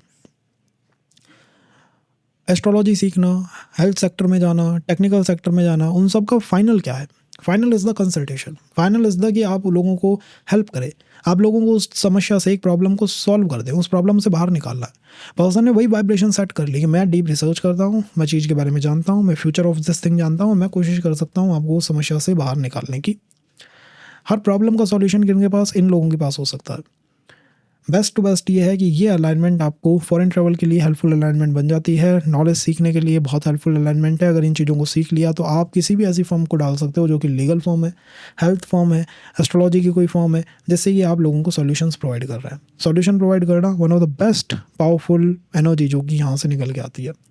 तो इस वाइब्रेशन का हमको यूज़ करना चाहिए, कोशिश करनी चाहिए कि जितने हो सके उतने सॉल्यूशंस हम दुनिया को प्रोवाइड करें। Overall I think Lord Vishnu की तरफ जितना आप डिवोट करेंगे उतना ही अलाइनमेंट आपको हेल्प करेगी। नहीं तो यहाँ बैठा प्लैनेट ट्रस्ट इशूज़ को लेके आता है, छठे हाउस से लेके आता है, या तो मामा की फैमिली से लेके आएगा, या फिर आप कह सकते हैं कि 6th हाउस जो है कि भाई जब ये कहीं से लोन लेने जाते हैं या फिर किसी को लोन देते हैं, पैसा देते हैं, तो इन्हें उसके ऊपर ट्रस्ट नहीं होता। ट्रस्ट इशूज़ यहाँ 6th और 12th के ऊपर चलते रहते हैं। तो ये कुछ है जो हमने इस सेशन के अंदर कवर करा है।